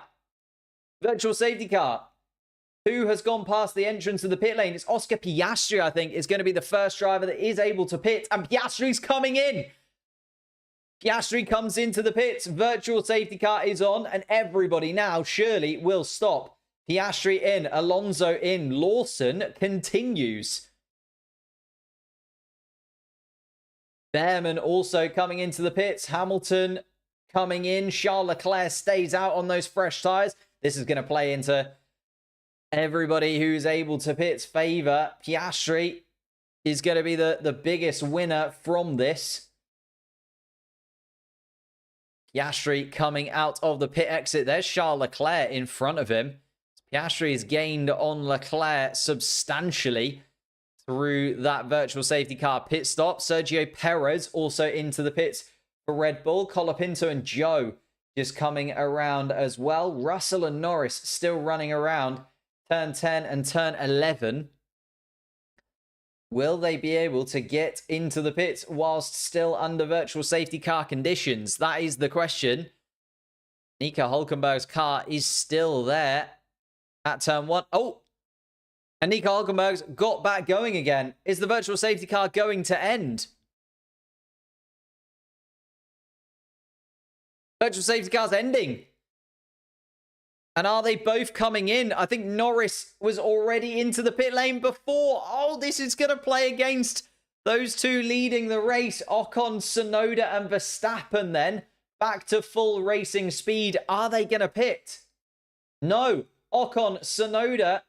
Tsunoda comes in. Ocon stays out. Verstappen stays out. This has played massively into Ocon and Verstappen's favour. The virtual safety car ending just as the two race leaders came into the pits.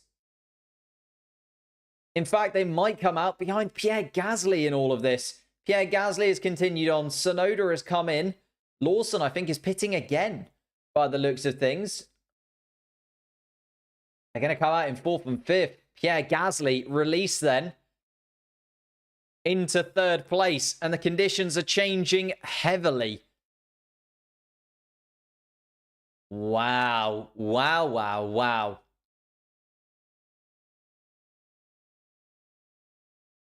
Ocon, Verstappen, Gasly is now top 3. 2 Alpines in the podium scoring places. Yuki Tsunoda has come in for the wet tyres, and that's why Liam Lawson came in for a second time. Liam Lawson has come in for a set of wet tyres as well. So the team's now thinking that the wet tyre is actually the play. So Russell and Norris, who are now on a fresh set of intermediate tyres each, under pressure. Verstappen is having a little fight, trying to get back towards Esteban Ocon, who leads the race. Oh, it's Sergio Perez, who's there fighting side by side. Oh, and a 10-second time penalty for Oscar Piastri for causing a collision. That was when he came to blows with Liam Lawson. So a 10-second penalty for Oscar Piastri here in this. Wow.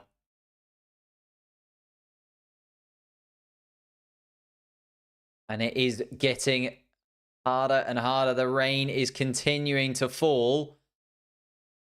And we've got Ocon, Verstappen, and Gasly going pretty slowly. They're doing 140s out on track at the moment. The racetrack is just getting so much slower than it was before. This could be close to red flag conditions. Lando Norris goes for the move on George Russell. Come on, Lando. Yes, gets the move done down towards turn 4 and up into 4th place. Lando Norris now effectively leading, apart from the fact that Ocon, Verstappen, and Gasly have yet to pitted. And there's a safety car. And there's a safety car.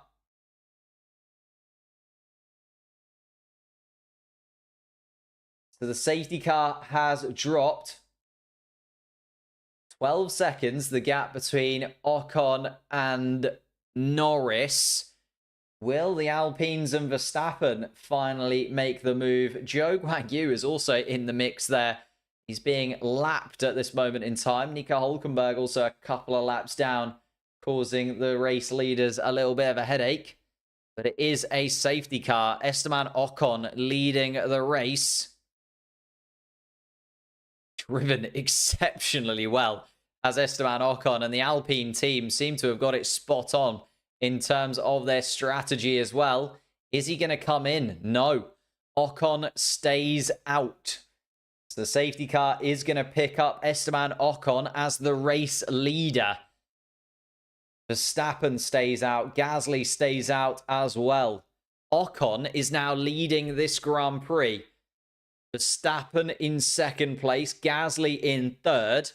Lando Norris and George Russell were leading, and they are leading in terms of the drivers that have pitted. So everybody has pitted at least once, other than the front 3, and Valtteri Bottas has yet to have pitted as well. Ooh. Liam Lawson actually butted wheels with Lewis Hamilton in there, with Lawson getting back up into the point scoring places. But the safety car has now picked up Esteban Ocon.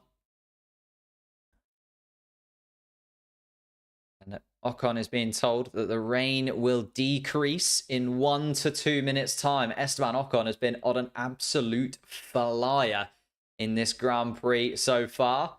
Thank you guys so much for joining whilst we're under the safety car conditions. Maybe you could hit that like button. It really does help out the stream massively.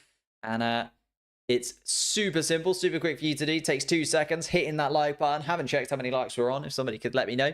We usually try and aim for around about 500 likes on these live streams.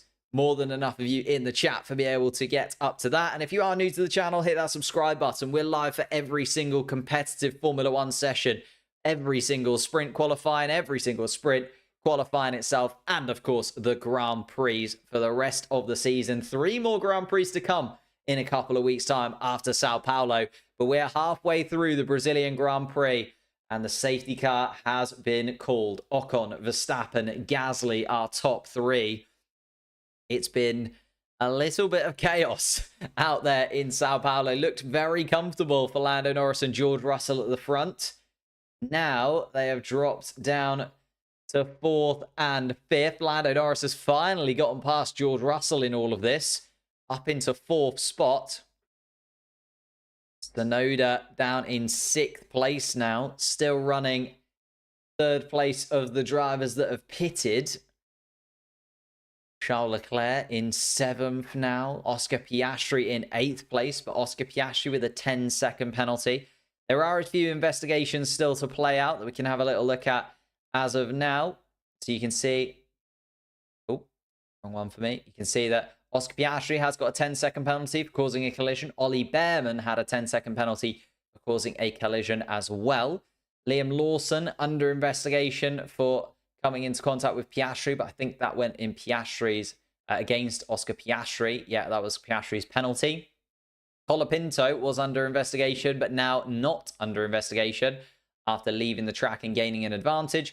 Lando Norris is under investigation after the Grand Prix for that start. Oh, and it's Franco Colapinto. Franco Colapinto in the wall. And that's going to be a red flag, surely. Behind the safety car, Franco Colapinto into the wall at turn 13. Wow. And that's going to surely be a red flag. Yep, there is the red flag dropped. So now they're going to be able to change tyres under the red flag conditions.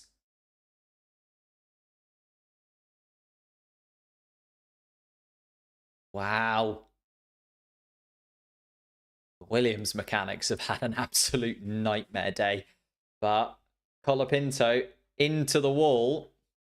Red flag changes the complexion of this entire race. Ocon, Verstappen and Gasly will now have the opportunity to change tyres in the pit lane. Whilst we get that Franco Colapinto car off of the track. He just collided with the wall at turn 13 towards turn 14.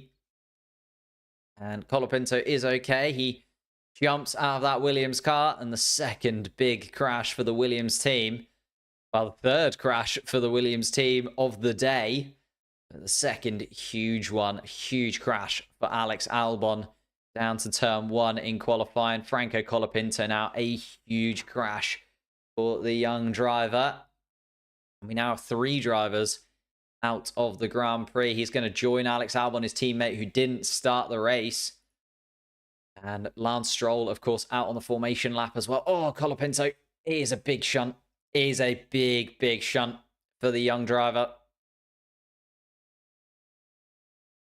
And unfortunately, yeah, the amount of debris all over the track, that is undoubtedly a red flag. Some liquid pouring out of the side of the Williams car. Whether that's coolant or oil, or have to wait and see.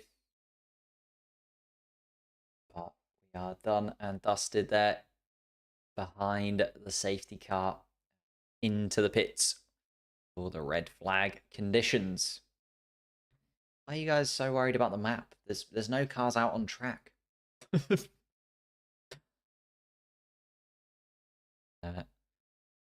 Lando Norris on the radio asking that question. Can everybody just change tyres for free? They can indeed. So Norris, now, after looking like it was going to go in his favour, and looking like the race could be falling in McLaren's hands, they're now into red flag conditions, and the three drivers in front, Esteban Ocon, Max Verstappen, and Pierre Gasly, can all change their tyres under the red flag conditions.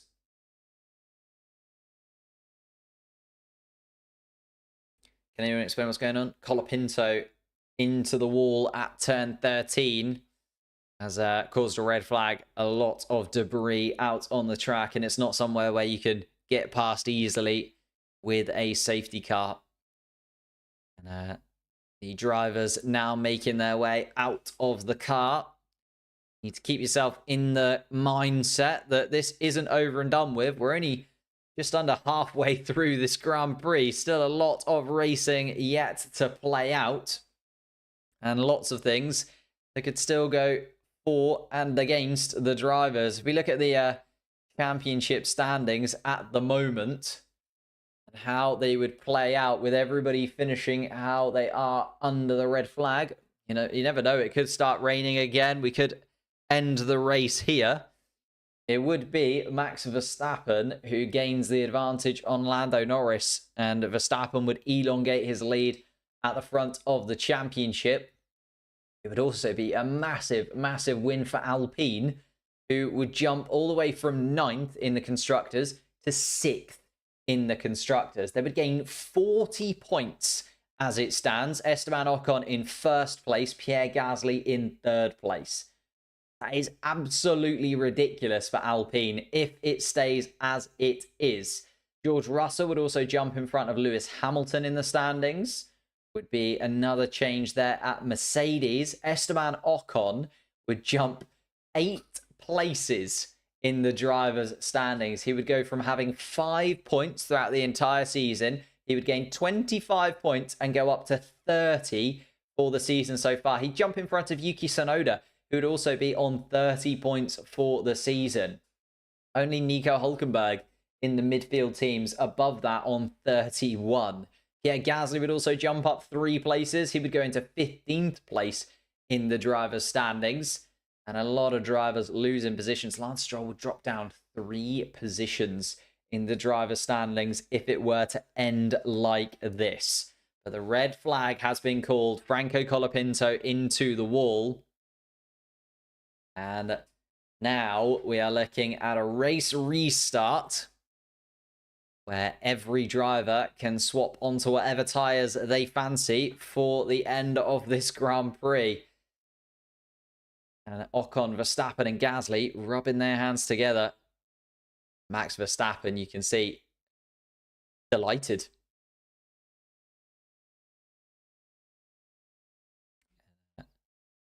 Verstappen debriefing Jos Verstappen, his dad, inside the garage. Not very happy at all with the level of grip inside that Red Bull car, but I think we'll be pretty happy with where he's situated now.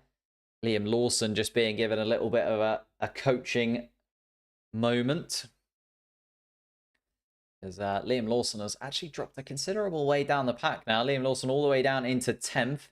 Yuki Tsunoda still in the battle. Tsunoda still in 6th place, which is a very, very good finish for the RB team, even with starting on the podium places. I think we all expected the podium to be under threat from Yuki Tsunoda's position, but still in with an opportunity in 6th place. It's not over yet.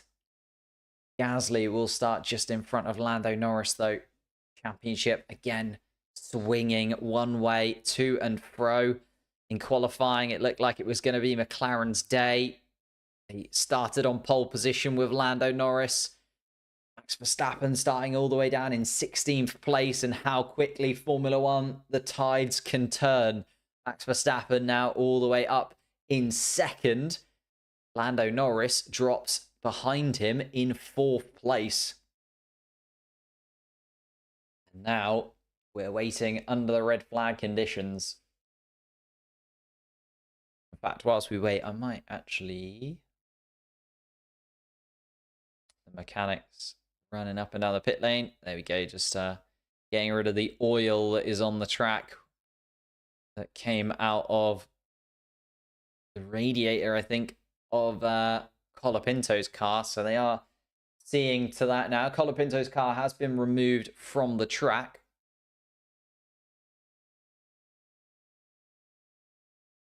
George Russell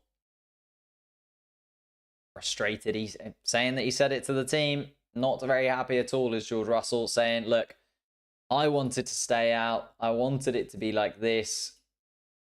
George Russell made the call. Call has gone against them. Change the... Whilst we've got a little bit of time.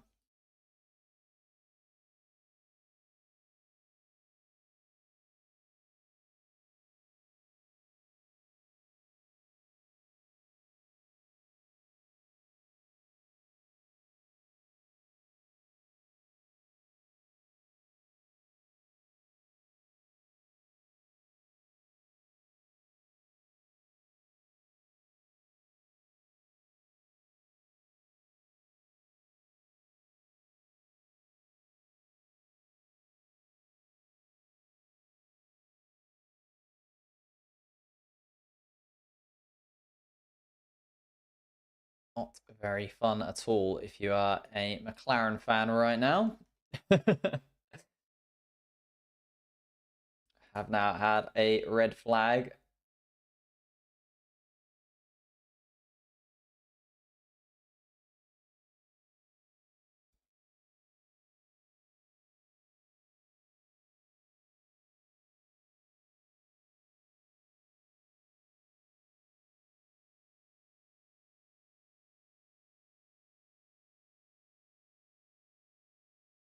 Ooh. No news as of yet as to when we will be back racing. I'll keep you updated as much as I can. Oops.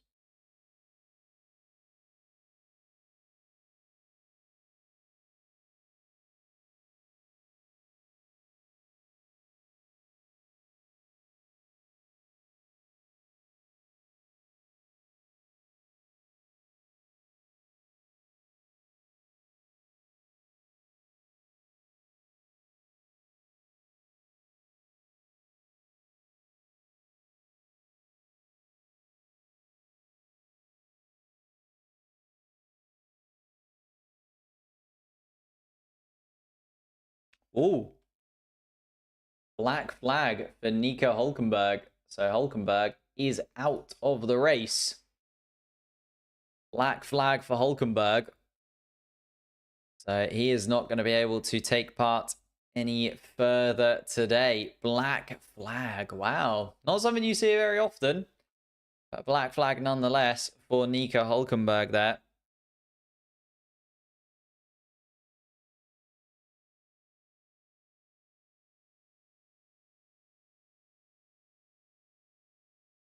Disqualified from the race. You don't see black flags very often.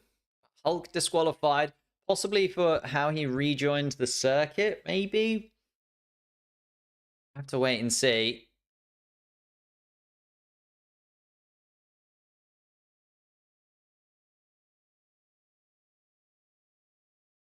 I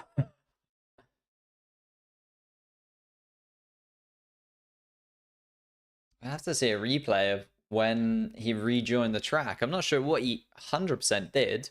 Obviously, went off in turn 1. So here's the replay of him on lap 27, making the mistake, going for a spin, coming to a stop at turn 1. Just got onto the white line.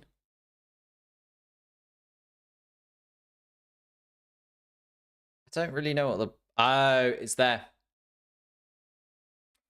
4 marshals actually helped Nico Hülkenberg back onto the track. There you go. So because the car had been beached, basically the front right tire was off of the floor. The car had kind of bottomed out. It's because they had Steward's assistance So there were 4 marshals that pushed the Nico Hulkenberg's car back onto the track. And you are not allowed to do that. So that is a black flag. And unfortunately, done and dusted for Nico Hulkenberg in this one.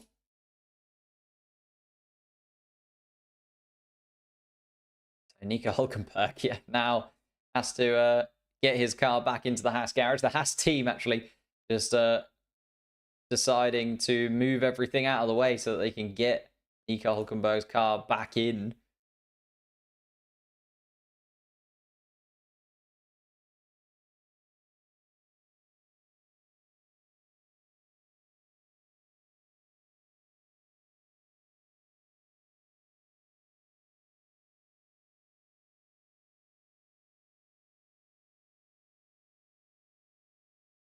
Gonna fix up some bits. Whilst we wait, might as well.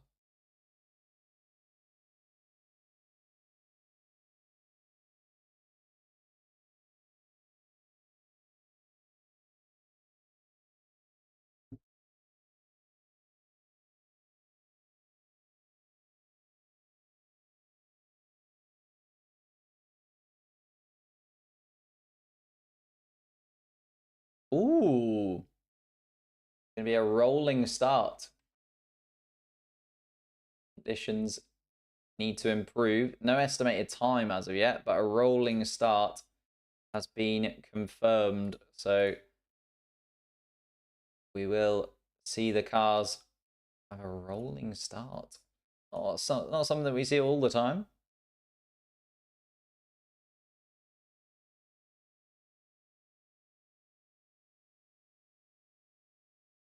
Right, there we go. 10 minutes time. 10 minutes time.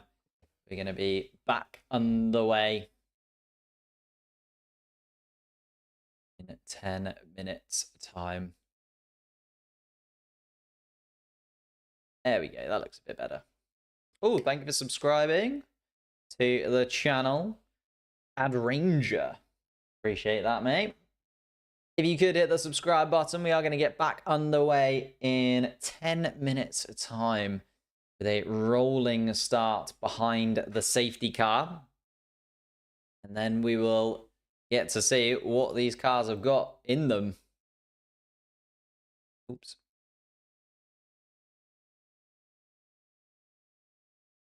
Of course, the intermediate tire would be the tire of choice. Who's still got intermediate tires, though, is the other question.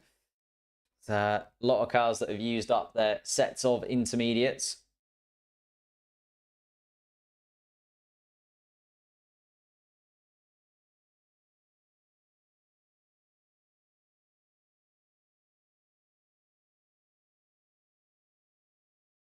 It's not raining anymore. Could we have a standing start? Maybe. If I have said rolling start for now, could change into a rolling, sorry, a standing start for the foreseeable.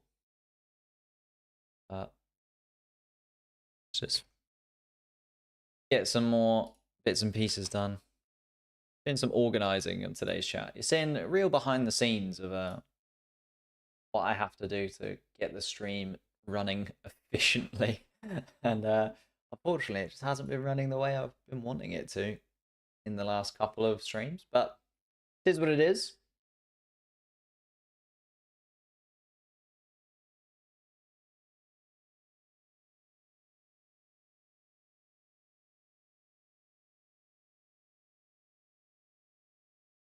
Indeed, I agree with Sally. Please do like and subscribe whilst we're here. Finally seem to have gotten all that oil off the track from whatever that was spilling out of Franco Colapinto's car. So Franco Colapinto is out of the Grand Prix now. He joins his teammate Alex Albon, who didn't even start the Grand Prix after his big crash in Turn 1 during qualifying. Lance Stroll also came to a stop on the formation lap, which caused a lot of confusion. We then had a... Oh, yeah, there's a... of course, yeah, Zhou Guanyu is in front of yeah, Gasly's been lapped. Zhou Guanyu. So yeah, lapped cars. So Zhou Guanyu will go out on track before anybody else and sort of unlap himself in these conditions. Ferrari team just trying to dry off the shoes of the drivers before they get into the car itself. Charles Leclerc now running in 7th place behind Liam Lawson. What do I think? Who will win the race? I mean, it's looking very much in Max Verstappen's favour now. He's been by far and away the quickest car out on track, I would say. And now only has an Alpine in front of him. So looking all in Max Verstappen's favour. And then, of course, yeah, the race restart. We've still got Lando Norris, George Russell, Liam Lawson, and Yuki Tsunoda under investigation for that false start at the beginning. And that's not going to be determined until after the Grand Prix itself. So we're going to have to be waiting a little while after the Grand Prix to really understand who is going to be where, really.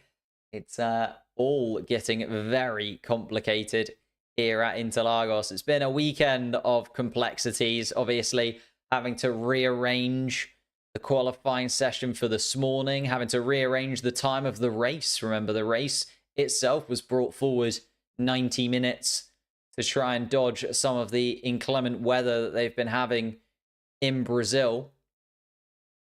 And now, getting the drivers back into the cars. Max Verstappen putting his steering wheel back on to that Red Bull car. Ocon will be leading. How do I not have 1 mil subs yet? Not sure. I mean, let's aim for, say, 110,000 first. And we'll see. How damp is the track? It is drying off. The rain has subsided a little bit. But, I mean, not a lot. Still been raining a tad. Pierre Gasly up into 3rd place for Alpine. And again, I'll show you the championship board. It's absolutely insane at this moment in time how the championship could play out in the... Oh, sorry. Oh, we're on the polygon. How the championship could play out in this. At the moment, Alpine would be jumping from 9th to 6th in the constructor standings, with Ocon and Gasly both inside the top 3. Gasly would jump up in the standings. He'd be 13th now. Ocon would jump up to 11th in the driver's standings as it stands here in Interlagos. Russell would also jump up in front of Lewis Hamilton. Max Verstappen would elongate his lead. It would gain 7 points on Lando Norris over the course of the Grand Prix. Ferrari would remain 2nd in the constructor standings, even with only a points haul of 6 points right now. McLaren would technically elongate their lead to Ferrari, but lose points to Red Bull. Mercedes would gain on the top 3, but wouldn't really be anything overly exciting. Aston Martin would gain a couple of points, but Alpine, the big swing there, up 40 points, 56 points in total, would put them 10 points ahead of Haas, and would also put RB just 1 point behind Haas, the 7th in the standings. That's the championship at the moment, with Ocon leading, Verstappen in 2nd. We're going to restart in about 5 minutes' time here in Brazil. Absolutely craziness. The weather is still mixed. Expecting rain again in a few minutes' time. Currently no raindrops falling that I can see. But the track still very, very damp indeed. How was Esteban Ocon first? Just didn't pit. Under the virtual safety car, under the safety car, kept going, stood out, and wow. It has played into their favour with Franco Colapinto putting his car into the wall under the safety car. And that Franco Colapinto problem has now put Max Verstappen in the driver's seat. Not only in this Grand Prix, but also in the championship as well. When will the red flag go? We're about 4 or 5 minutes away from the red flag disappearing. Going to resume in a moment. All of the drivers now back into the cars. Zhou Guanyu is actually just unlapping himself at the moment. So Zhou Guanyu is going to make his way all the way around.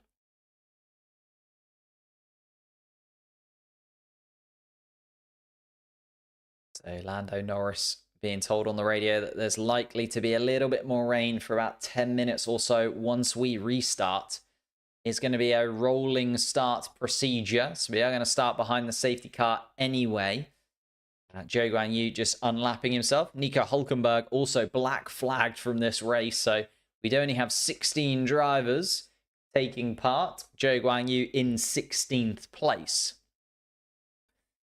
Ollie Behrman just ahead of him. Perez, Sainz, Bottas and Hamilton, the drivers left out on track, not in the point scoring places. Liam Lawson in the top 10 for RB. Fernando Alonso 9th. Piastri in 8th. Charles Leclerc 7th. Yuki Tsunoda 6th. George Russell 5th. Lando Norris 4th. Pierre Gasly in the podium positions in 3rd for Alpine. Max Verstappen in 2nd place. And another Alpine of Esteban Ocon leading the Grand Prix. Of course, does have a win to his name in Hungary. That was mixed conditions as well. Managed to get that victory. And now is leading a Grand Prix once again is the Frenchman.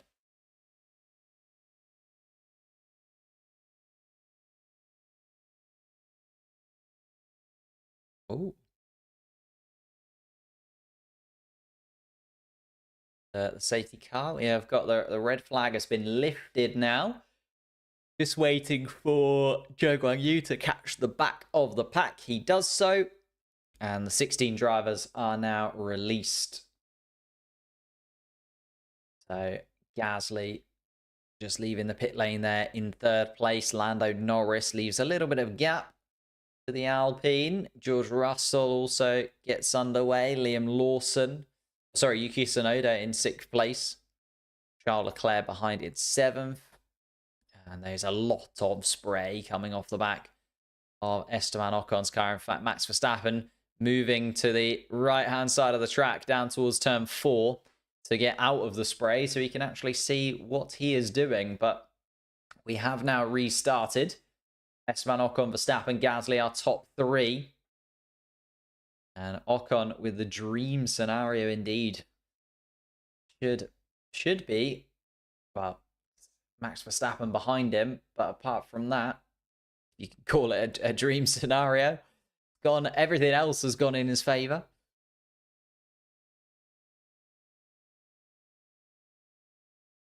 The safety car now leading the racers around the middle of the track. And it's going to be down to race control as to what kind of start we have. Looking like the rolling start is still confirmed.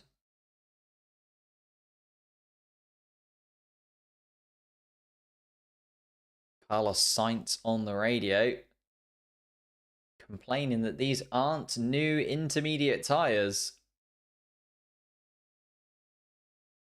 And Carlos Sainz maybe doesn't have a set of new inters on the car that he can run.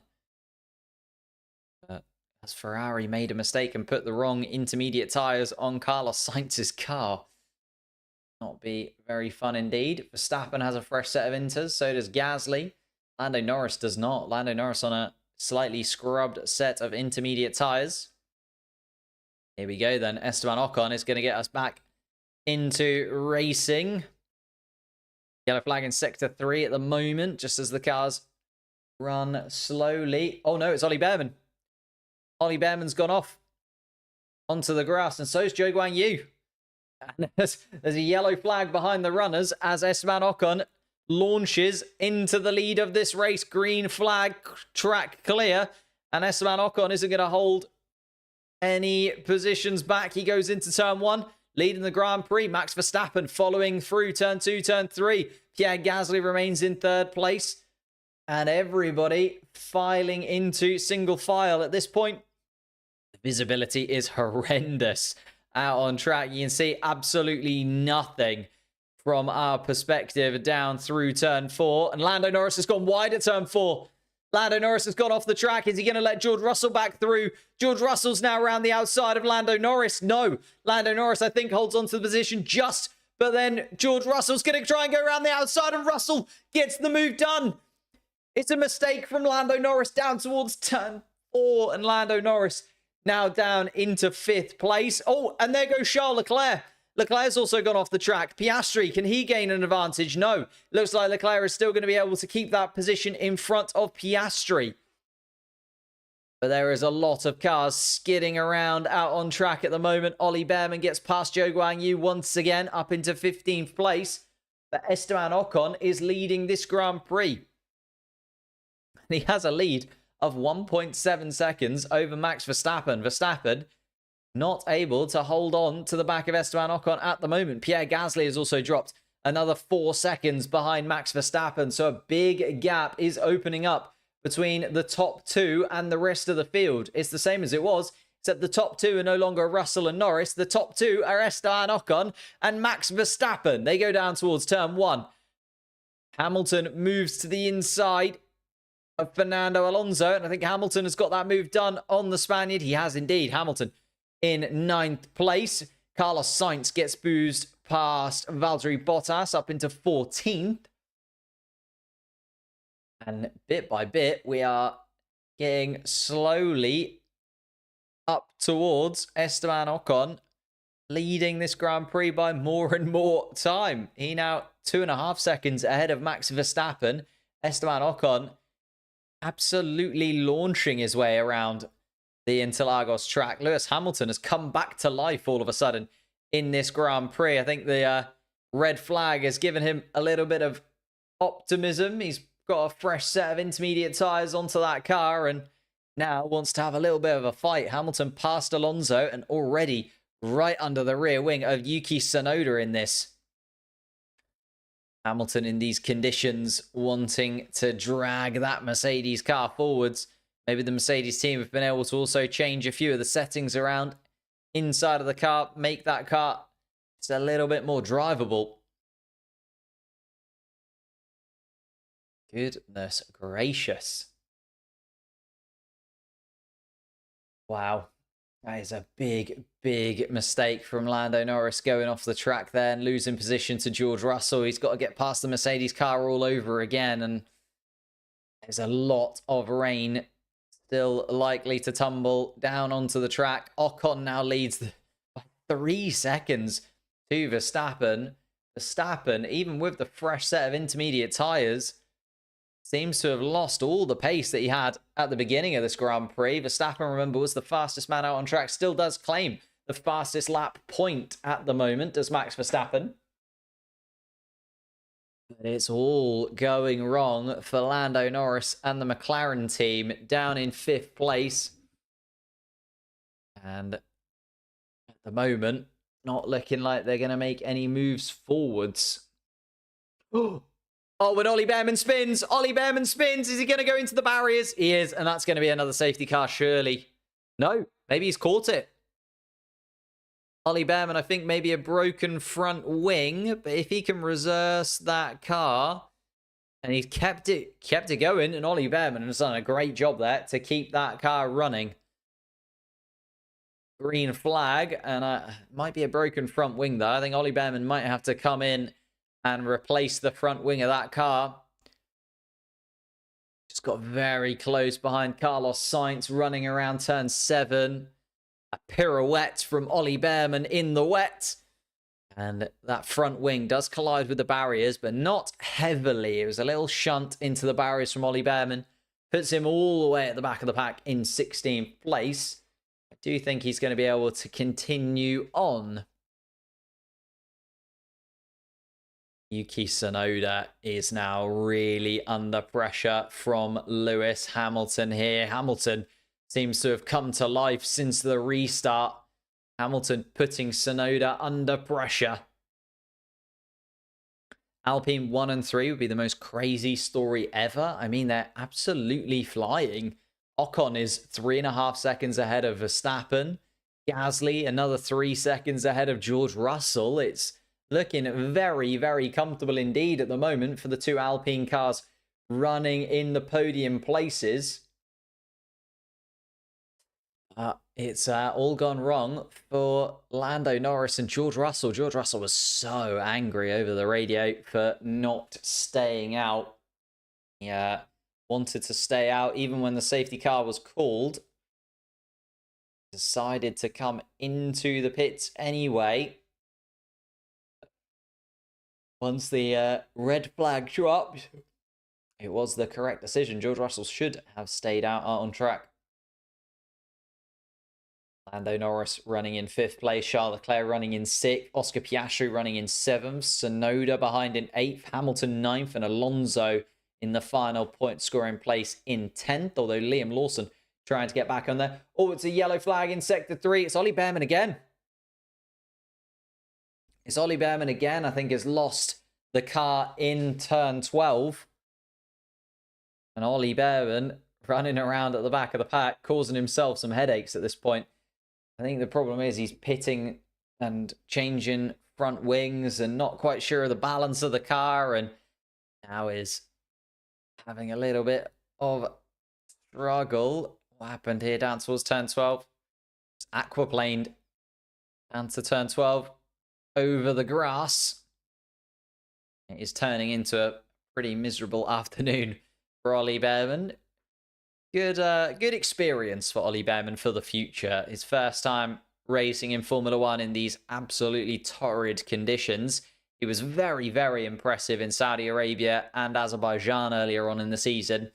But Ollie Behrman unlikely to score points in this one. He is all the way down in 16th place.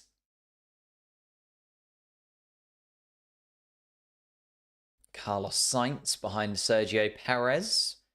Those three looking at the point scoring places. Alonso under pressure from Lawson. Perez and Sainz very close behind. Then a big gap to Valtteri Bottas in 14th place. The Stake Sauber cars are absolutely dreadful in these conditions. Just look absolutely nowhere in terms of their pace. Zhou Guanyu, remember, unlapped himself under the red flag and now is all the way at the back of the pack anyway again. So really, really struggling. Lando Norris on the radio.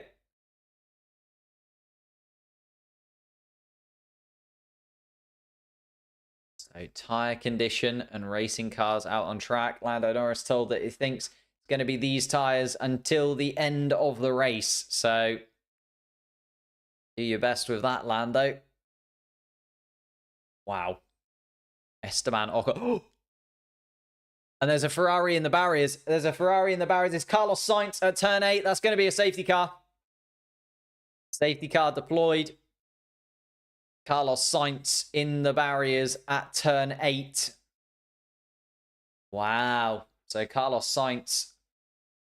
Big damage to the front wing of that Ferrari car. No one's choosing to pit though. Everybody remaining out on track, learning a little bit from their mistakes last time around, I think.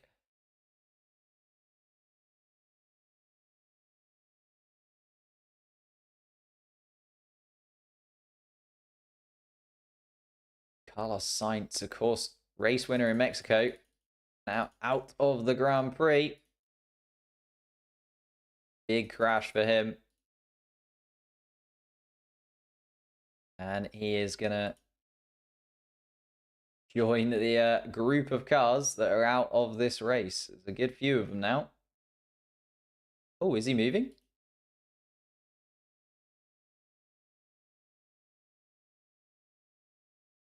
Oh, touched the curb under braking.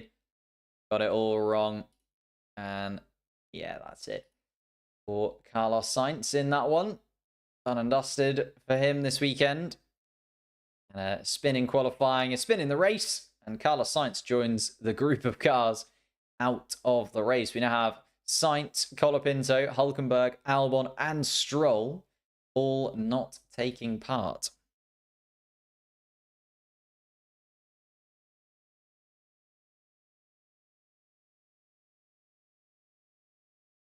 Yeah, damage to the rear end of that Ferrari car. It's all over with for that one, it seems. Safety car deployed once more.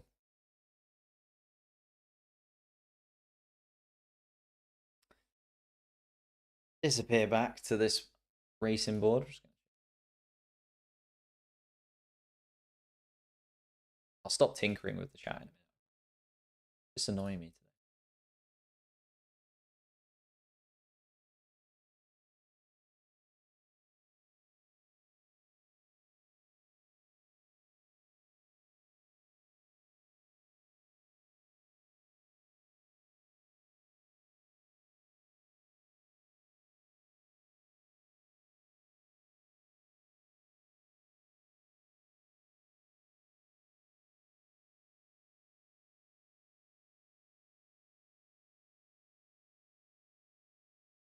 Absolutely incredible for the Alpine team if they can keep running where they are right now. Alpine looking super slick at this moment in time.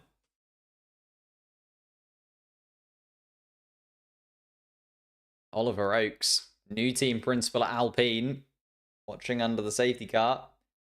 Looking at absolutely the Alpine best racing. Can't even think how long.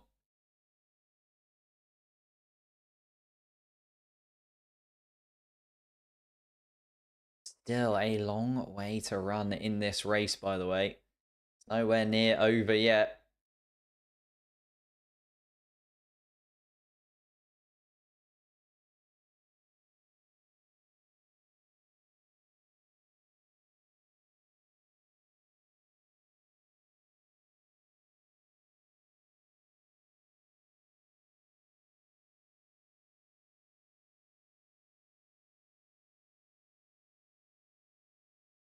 I mean, it makes sense. They are telling Lando Norris just keep an eye on it now because been a lot of cars off the racetrack.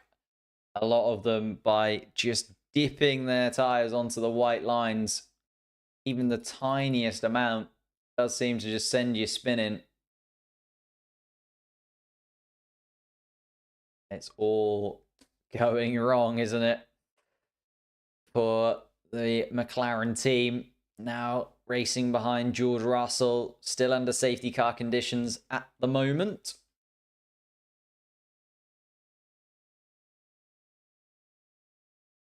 Esteban Ocon, of course, has won a race before. One in Hungary.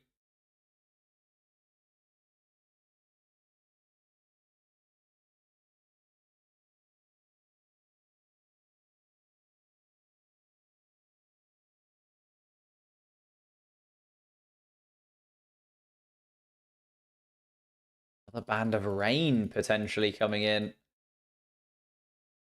is what Ferrari are saying on the radio. So this race not over yet. Here we go. We could be back racing at the end of this lap. The safety car is finally ending. I'm going to be back underway for some more racing here.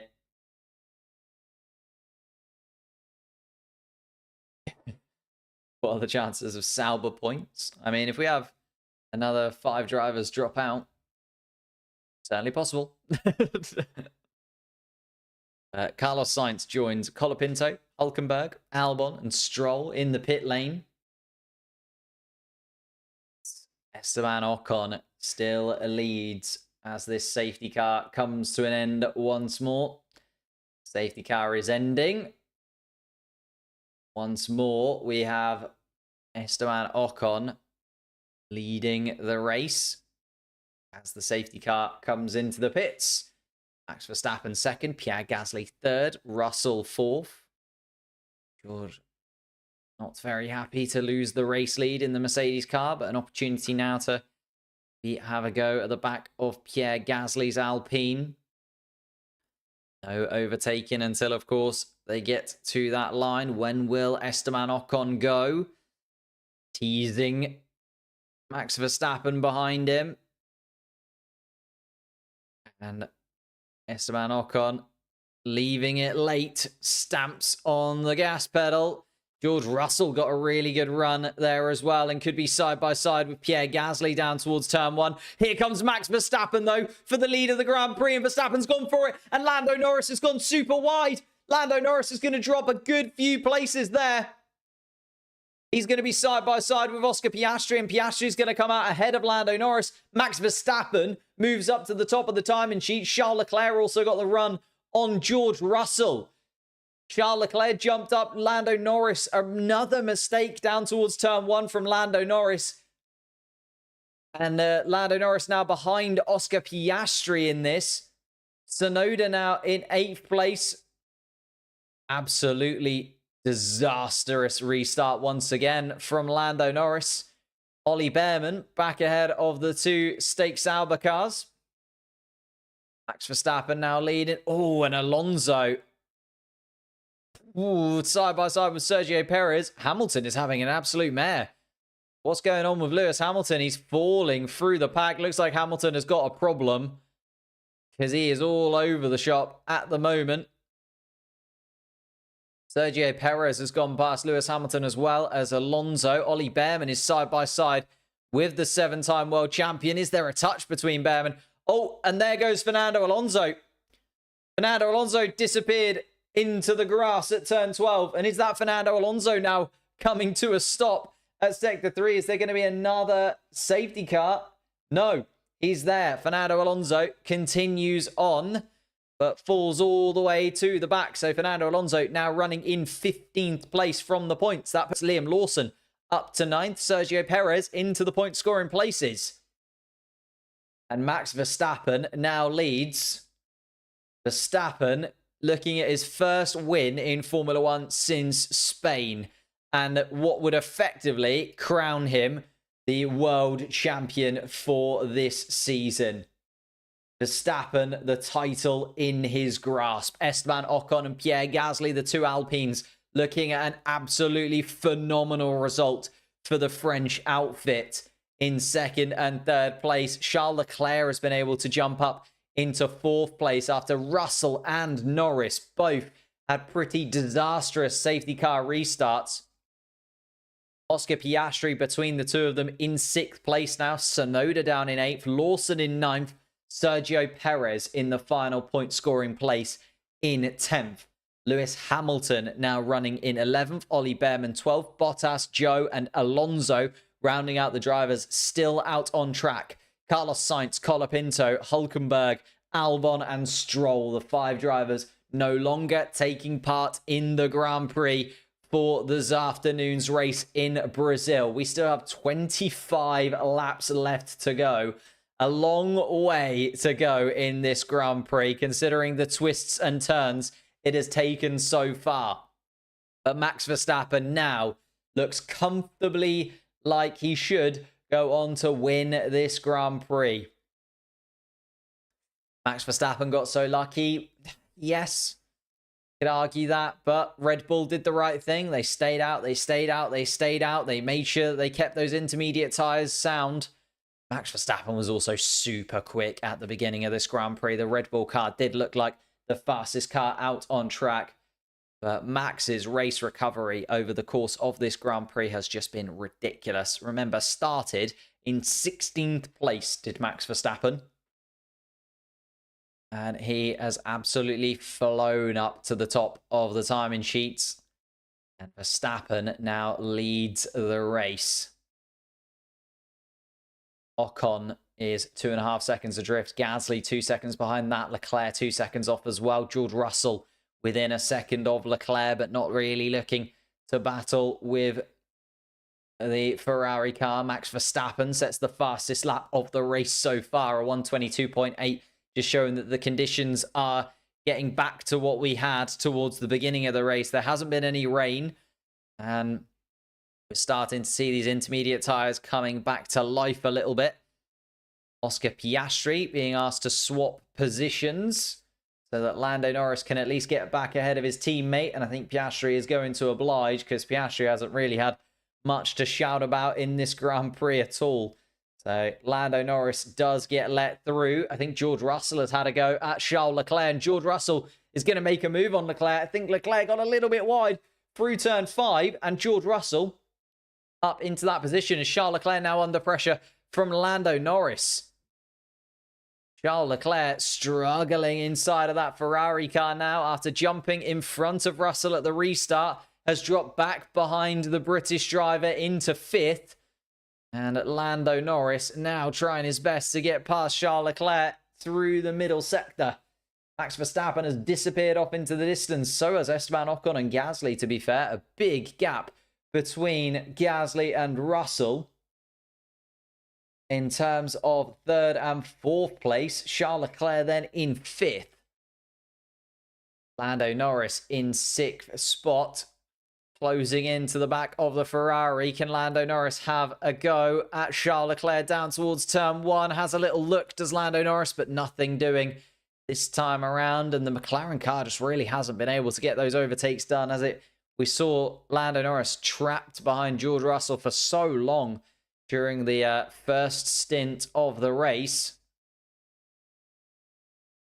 And now going down towards turn 4, Charles Leclerc's already comfortably at the apex, and Lando Norris nothing doing.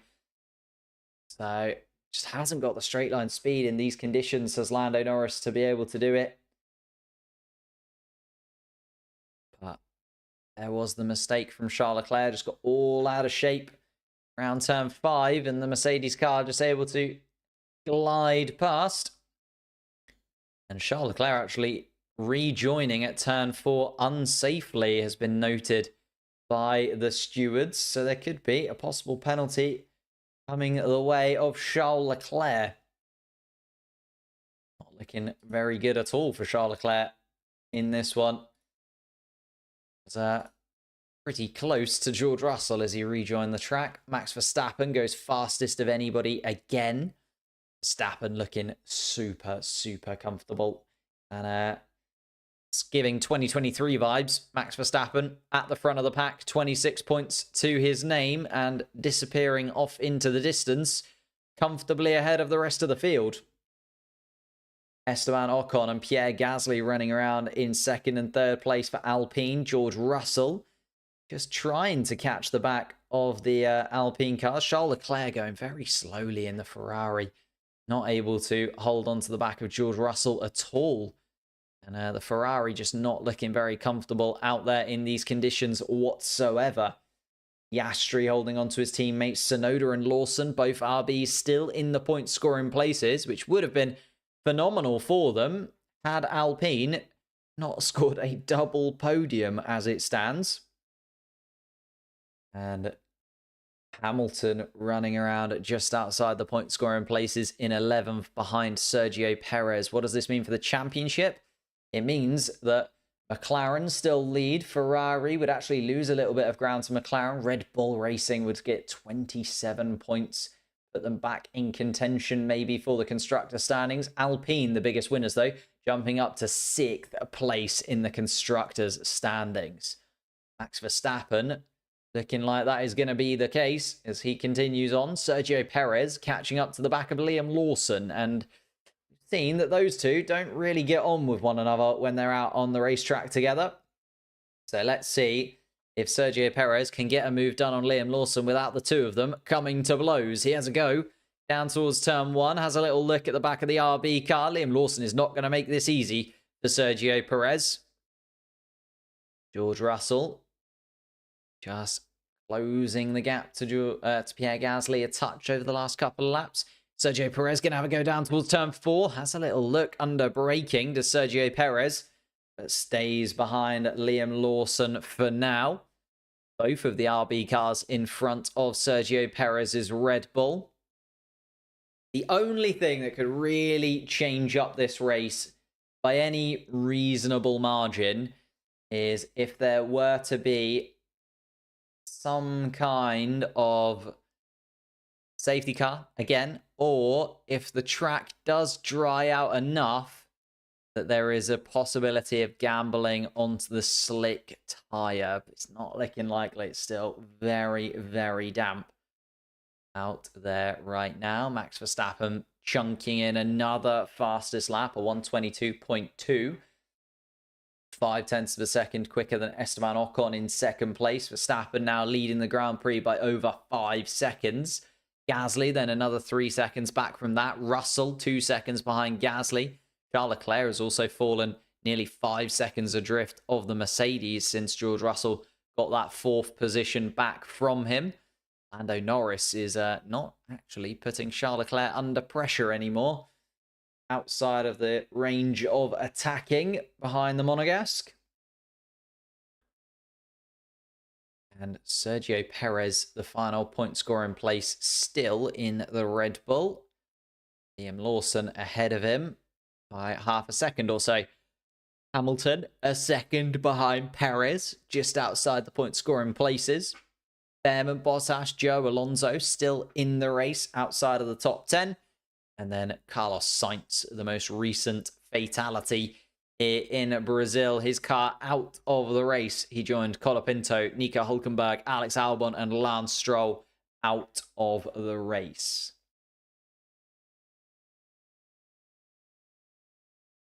Ferrari deciding if they're going to cook or get cooked. I think just Charles Leclerc really struggling inside of that Ferrari car. Yeah, a problem that McLaren have got is they just don't seem to have the straight line speed to be able to make the overtakes that you'd expect them to be able to. I don't think we've seen a McLaren overtake anybody at this point today, at least not that I can remember, without the driver in front even making a mistake or something happening. So, sprint race 1-2 has turned into a 6-7 for McLaren today. Max Verstappen now leads by 6 seconds with 19 laps left to go.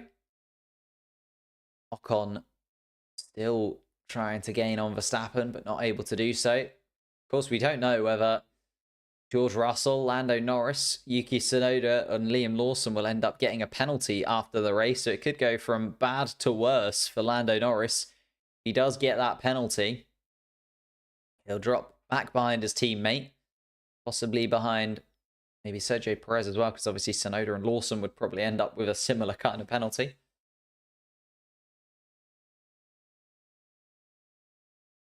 Max Verstappen elongates his lead once more. Lando Norris back to within half a second of Charles Leclerc. Oh! And Oscar Piastri goes off at turn 12. Just a little bit of a moment for him. He's now under pressure from Yuki Tsunoda. Tsunoda now all over the rear wing of Oscar Piastri. Piastri rejoined the track. I don't know if Tsunoda is going to be able to make a move. Tsunoda peels off to the right-hand side of the track. Tries to go round the outside of turn 1. I think Piastri's just going to close the door on the Japanese driver for now, and does. Tsunoda stays behind Oscar Piastri. Piastri remains in 7th place. Yuki Tsunoda drops back into 8th. He went for the move, though, did Yuki Tsunoda. The door was slightly ajar from Oscar Piastri, making a mistake down at turn 12. But was able to just about hold off the attack. And Piastri now lost 3 seconds to his teammate from that mistake. Going down towards turn 12. Oh, just completely locked up the front. And, yeah, disappeared off into the grass a touch, but massive off from Oscar Piastri. 3 seconds, though, a big drop in lap time. Piastri, very unlikely to catch up to the back of Lando Norris in this one after that, you would imagine. Lando Norris and Charles Leclerc running around all by themselves. Max Verstappen has disappeared into the distance as well.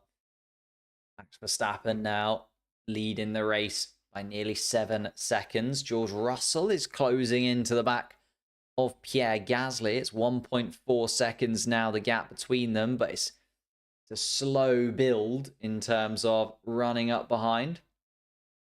You see the telemetry? There's not really much going on, to be honest, in terms of the telemetry. I've got it up in front of me. There's not really that much going on. Max Verstappen is disappearing into the distance. George Russell is closing in on Gasly. That's about it.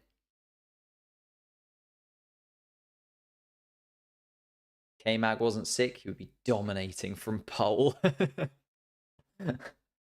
I don't know. The Haas car has not looked amazing in these conditions. I mean, the Haas car didn't look amazing in racing conditions during the sprint either.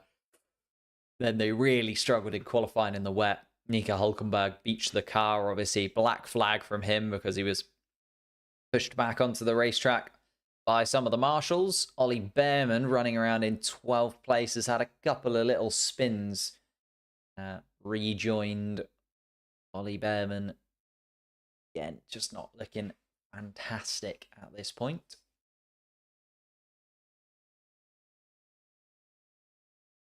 Max is way ahead. Yeah, Max Verstappen going to win this. Oh, Sergio Perez making a move on Liam Lawson, possibly. Nope, doesn't get it done. Doesn't feel like there's going to be any moves that are really available, to be honest. Perez versus Lawson is the only battle that is really looking likely. George Russell is very slowly catching the back of Pierre Gasly, but it's very different catching the back of him and being able to get past. Max Verstappen has disappeared into the distance and is going to win this race comfortably as it stands. What's the gap in points between Max and Lando? Substantial, to be honest. Max would gain 26. Lando Norris would only gain 8. So 393 to 331. And all but done, I would say, the championship as it stands. The only thing that could keep the championship alive is really a Max Verstappen DNF at this point. Need Max Verstappen to have some kind of engine failure or something, but also unlikely considering a brand new power unit put into the back of that car. Yeah, the gap is 44 points at the moment, but a big swing. I mean, Max Verstappen. Oh, and there goes Sergio Perez once again through the spray of Liam Lawson. Tries to go up the inside. I think there's maybe even a touch between the Red Bull powered cars. Liam Lawson holds on to that position. Sergio Perez needs to be careful that Lewis Hamilton doesn't have a go at the Mexican driver now down towards turn 4. But I think Hamilton just outside of racing distance. Liam Lawson. Oh, and Sergio Perez goes a bit wide, actually, through turn 4 and does open the door to Lewis Hamilton and gives away that point scoring place. Sergio Perez, a little error down towards turn 4 after a little bump with Liam Lawson through turn 2. And now Sergio Perez down to 11th after looking at 9th place. Outside of the points goes the Mexican driver. George Russell running around in 4th is now just a second behind Pierre Gasly. He's gained sort of a 10th or 2 every single lap. Closing into the back of the Frenchman, but still 9/10 of a second adrift. Still not within racing distance. Couple attempts quicker last time around puts him a second behind. No DRS, of course, at the moment. So will be a big swing needed for George Russell to be able to get that move done on Pierre Gasly. He'll be hoping that just the pressure of a Mercedes car behind him might cause a little error from Pierre Gasly and open up the possibility of a podium, especially considering he was looking at winning this Grand Prix, was George Russell at one point, looked comfortably in the lead. He and Lando Norris were 10 seconds ahead of the rest of the field, and how it can very quickly change with a virtual safety car, a safety car, and then a red flag. George Russell now running in 4th. Lando Norris now running in 6th. Here is the replay of Sergio Perez and Liam Lawson. Was there a touch between the two of them? Oh, I think so. Lawson saying on the radio that Perez drove into the side of him. So, see how that plays out.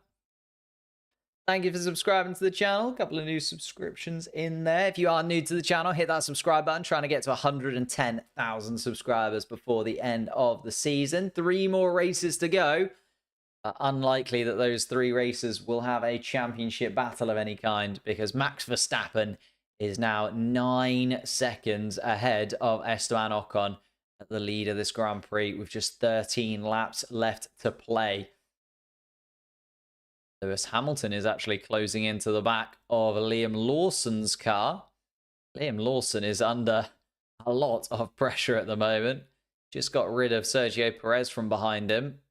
Hamilton took the opportunity to get in front of Sergio, and now Lewis Hamilton's all over the rear wing of Liam Lawson. Max Verstappen hasn't won a race since Spain. Has gone 10 races without a Grand Prix victory. Something that seemed absolutely impossible last season and even the beginning of this season, but now is looking like a win in Brazil will be enough to claim his World Drivers' Championship status once again. And he is putting in fastest lap after fastest lap. Now goes into the 121s, a 121.8 from Max Verstappen. Lando Norris still a second and a half adrift of Charles Leclerc. Yeah, Gasly actually going a little bit across down the pit straight to go through the wet patches. Get the tyres cooled down. On board with Lewis Hamilton, having a look at the back of Liam Lawson. Is he going to dive down towards turn 1? No. Decides to have a little look at Liam Lawson. Oh, just gets all out of shape through turn 1. And that'll mean that Liam Lawson could escape just about. Lewis Hamilton trying his best to get closer and closer to Liam Lawson and doesn't quite get it done. Liam Lawson holds on to 9th place. He's now 4 seconds adrift of Yuki Tsunoda, who's running in 8th place. So it's looking like pretty much everyone is just comfortably in position. George Russell is just falling away a little bit from Pierre Gasly in 4th place. And Lawson versus Hamilton is the only real battle. I say that as Hamilton goes wide and now opens the door. Can Sergio Perez get back in front of the Mercedes car? Sergio Perez is going to go up the inside, and then Lewis Hamilton closes the door and manages to keep that Mercedes car ahead. This is the only real battle yet to play out. With 11 laps left to go in the Grand Prix. Max Verstappen already running down towards turn 4 all by himself. It's going to be all done and dusted for Max Verstappen in Brazil by the looks of things. In fact, it looks like it's pretty much done for the entirety of the top 10 outside of Lawson, Hamilton and Perez battling for the final couple of point scoring places. Lawson currently holding on to 2 points, Hamilton the 1, Sergio Perez behind with 0 points to his name at the moment. Ollie Behrman then another couple of seconds behind that pack. So these 3, Lawson, Hamilton, Perez, the only 3 that are really within touching distance of one another. As you could say that George Russell might have a little run at Pierre Gasly towards the end, but I don't know if George Russell's got the pace in that Mercedes car. He's been closing into the back of Gasly, but not at any significant rate, and has kind of hovered around a second behind the Frenchman since then. What I say at the start? Verstappen podium and Norris fumbles. As looked like it's happened. Max Verstappen a 121.5 elongates his lead to now up to nearly 11 seconds from Esteban Ocon behind. George Russell closes to within a second of Pierre Gasly again, but running down that back straight towards turn 4 just doesn't have enough in that Mercedes to really cause any kind of headache for the Frenchman.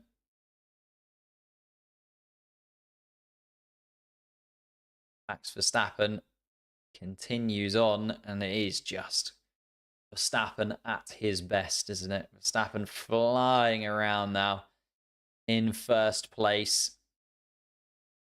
11 and a half seconds ahead of Esteban Ocon. looking comfortable even in these tricky conditions. And Stroll driver of the day. I mean, didn't technically even do a racing lap, did Lance Stroll? And I give your brother a shout out. It's his birthday. His name is Jack. Sure. Happy birthday, Jack. Hope you're having a good day. Hope you're having a better day than me. I'm watching Lando Norris run around in 6th place. I'm not happy about it. But nah, Jack, have a good birthday, mate. Lando Norris struggling as Max Verstappen now sets another fastest lap of the race with a 121.3, and Verstappen now just making it look silly at this point. Just disappearing off into the distance. Ocon and Gasly looking pretty much guaranteed the other podium places. Unless George Russell has anything to say about it in the final 9 laps of the race. George Russell closing into the back of Pierre Gasly, but without really, as I say, being able to get within fighting distance. Just hoping that the Alpine can change and make a mistake.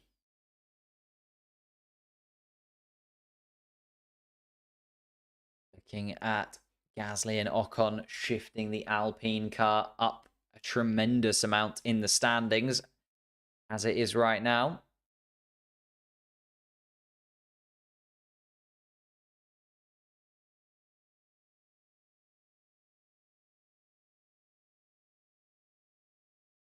Of course, yeah. Alpine pit crew gets to have made a pit stop.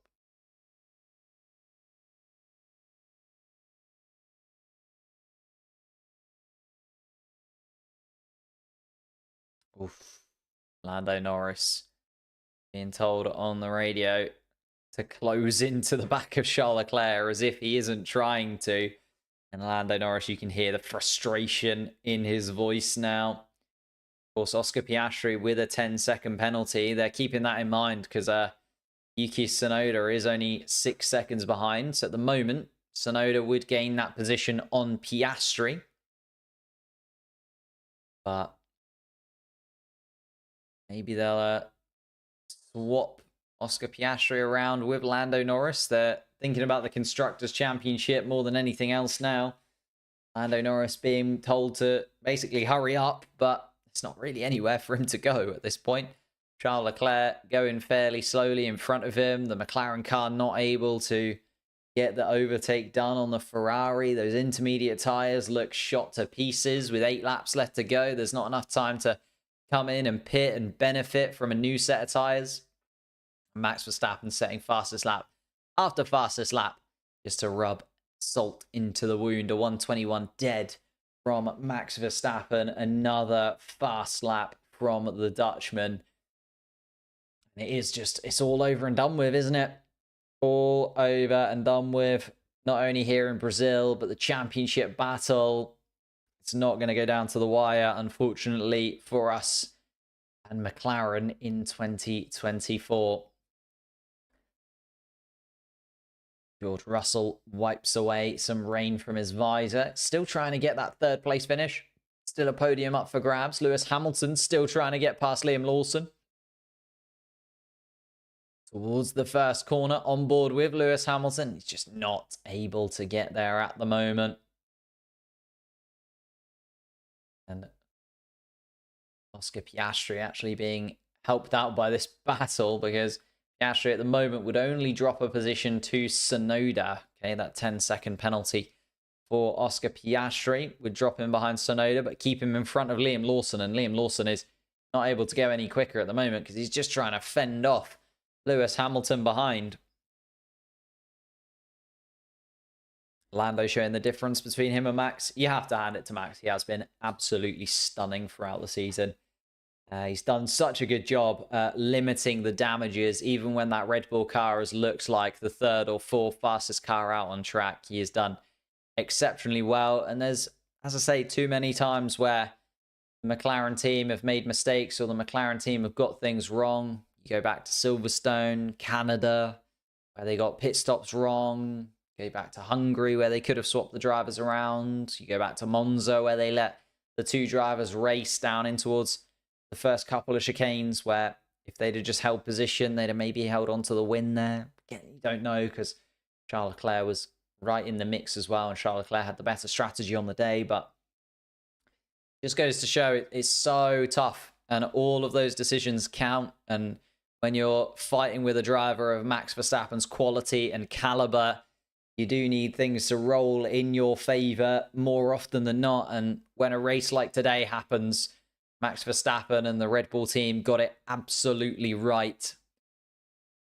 14.5 seconds ahead of Ocon. Okay, you can argue they got lucky with the red flag, they got lucky with safety cars, etc., etc., but you've got to put yourself in the position to give yourself that luck. And Max Verstappen was so quick through the first stint, so many overtakes that he managed to just about get done.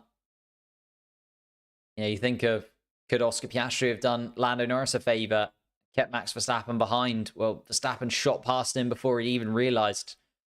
And it looks like Verstappen is going to go comfortably into another victory in Formula One.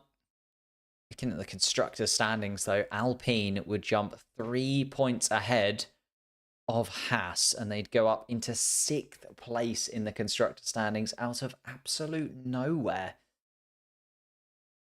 Always next year for Lando Norris? Yeah, of course. Of course. And I feel like the McLaren car has shown it's got the pace over a race distance more times than enough this season for us to say that they will be in the mix for next season. But this season is going to be done.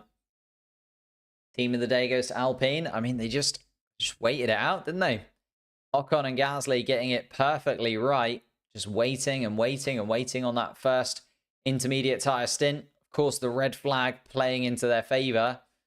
Red flag was always likely when the rain started to pour just as it did. And looking at a double podium finish, Alpine. Absolutely stunning from the French team. Of course, still penalties to come, possibly, for Lando Norris, Yuki Tsunoda, Liam Lawson. George Russell, of course, as well, could end up getting a penalty for the race start procedure. Just not a lot to talk about for the final few laps of the Grand Prix, honestly. George Russell still not able to get anywhere close to Pierre Gasly where it matters. Lewis Hamilton is closing in on Liam Lawson every single lap. Has a little look at the RB driver again, but still just doesn't quite have enough again when it matters. Liam Lawson able to close the door fairly comfortably to the 7-time world champion, especially because Sergio Perez is right there in the background as well. Although Sergio Perez, I say, right there in the background, is going to have a little go at Lewis Hamilton, maybe. Nope, doesn't have it.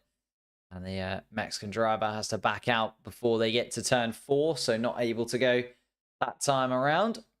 Max Verstappen just going quicker and quicker every single lap.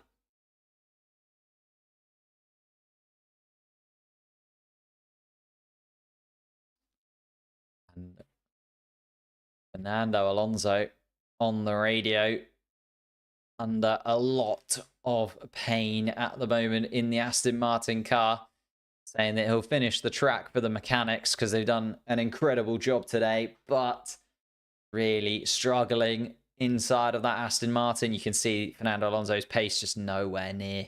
He's 11.5 seconds off the back of Valtteri Bottas in a stake Sauber. So the Aston Martin nowhere near the pace that it needs to be. Max Verstappen now leads the race by 17 seconds. He is just absolutely flown away from the rest of the field. Max Verstappen, so impressive. Esteban Ocon in second place will continue on and looks to be a comfortable third place as well for Pierre Gasly. Everybody else slotting into position as you'd kind of expect at this point in the Grand Prix, with such changeable conditions, such a crazy first 30 laps. Kind of dumbed down a little bit after the red flag and gone back into being a fairly comfortable position for those drivers. Verstappen, Ocon, Colapinto currently in the vote for driver of the day, although Verstappen, massive lead in it with a 40% vote for him. Thank you for subscribing to the channel, Powerballs. Massively appreciate that, mate. We're seeing 2 laps left to go for Max Verstappen. He comes around turn 7, leading comfortably now. Nearly 20 seconds, nearly a pit stop for Max Verstappen. Already has fastest lap to his name, though, so no pit stop required for him. Sergio Perez trying to have a little go at Lewis Hamilton for that final point scoring place. And Lewis Hamilton holds on to the position for now.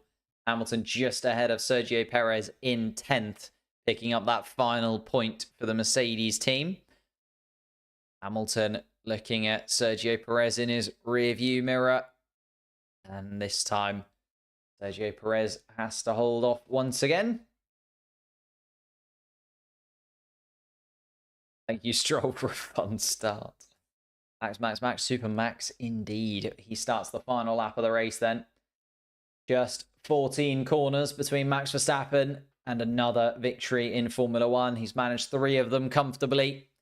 He's looking incredibly quick. Max Verstappen just flying around. Fastest lap after fastest lap. He's nearly caught. And I know Alonso and Joe are going very slowly, but he's nearly caught Alonso and Joe. Considering the red flag and then the safety car restart, that is absolutely mental from Max Verstappen. Esteban Ocon coming around turn 5. George Russell trying to put Gasly under pressure. The final time he's going to have a chance down towards turn 4, but doesn't get it done. So the podium places are looking like they're locked in for Verstappen, Ocon and Gasly. Verstappen comes towards turn 12, the absolute star of the Brazilian Grand Prix. Started in 16th, did everything perfectly through the first stint. Red Bull got it absolutely spot on when it came to the pit stops as well. And now Max Verstappen comes across the start-finish line to win the Sao Paulo Grand Prix, pick up 26 points, and pretty much guarantee himself another Drivers' World Championship. Here comes Esteban Ocon around turn 14 as well. The Alpine car looking at a podium finish. And Esteban Ocon gets to celebrate a double podium for Alpine. Second for Ocon, third for Gasly. The Alpine team absolutely wild in the pit lane. Russell comes home in 4th, Leclerc 5th, Lando Norris in 6th, Oscar Piastri in 7th place. Yuki Tsunoda will come home a distant 8th. Will Tsunoda get close enough? Yes. Tsunoda jumps just in ahead of Oscar Piastri. Liam Lawson will come home in 9th, and Lewis Hamilton will take the final point scoring place in 10th. Sergio Perez does finish the Grand Prix. Ollie Behrman behind him. Valtteri Bottas, Fernando Alonso, and Zhou Guanyu, the final race runners. But it is another victory for Max Verstappen in Formula 1. And another time where we just have to say, Verstappen is the man. He is unbelievably quick in these conditions. And he has shown why he is a multiple world champion. Simply lovely indeed. The perfect race from Verstappen. The perfect performance from Red Bull. And you have to hand it to him. He has done an amazing job there. The 2 Alpine cars side by side, running around a celebratory lap for those 2. Wonderful, wonderful drive from the Alpine team. And Alpine get to celebrate a double podium finish. And Esteban Ocon gets a final podium position for the team that he is leaving at the end of the season, of course. A race winner with Alpine in Hungary. Not quite the same again in Brazil. But another podium to celebrate. A good few podiums now for Esteban Ocon in his time at Alpine. He's benefited from wherever the Alpine car has been able to deliver performance. Just showing again that Haas are getting a very good driver in Esteban Ocon.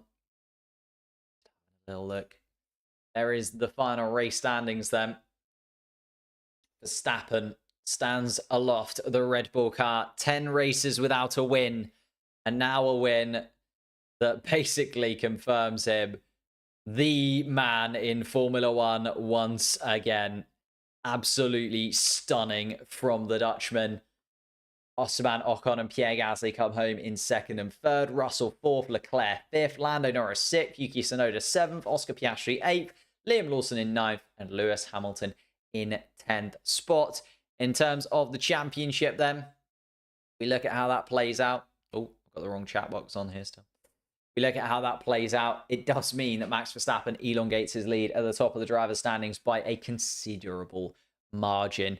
We also then have underneath that the fact that Esteban Ocon jumps up the driver's standings. We also have Gasly jumping up the driver's standings as well. George Russell is now ahead of Lewis Hamilton at Mercedes, but Alpine, the big talking point there, they jump ahead of Haas in terms of the constructors' standings, up to 6th place, putting Haas, RB, and Williams down a position. Truly a ridiculous Grand Prix weekend and truly vintage Formula One it has been over the course of this Grand Prix. I'm going to be back later on today with all of my thoughts post-race with the Turning Point podcast. Keep your eyes out for that. If you are new to the channel, hit the like button, hit the subscribe button, all of that good stuff. We're going to be back in a couple of weeks' time for live Formula One racing once again. But thank you guys so much for watching. Leave a like, subscribe, all that good stuff. And I will see you very, very soon.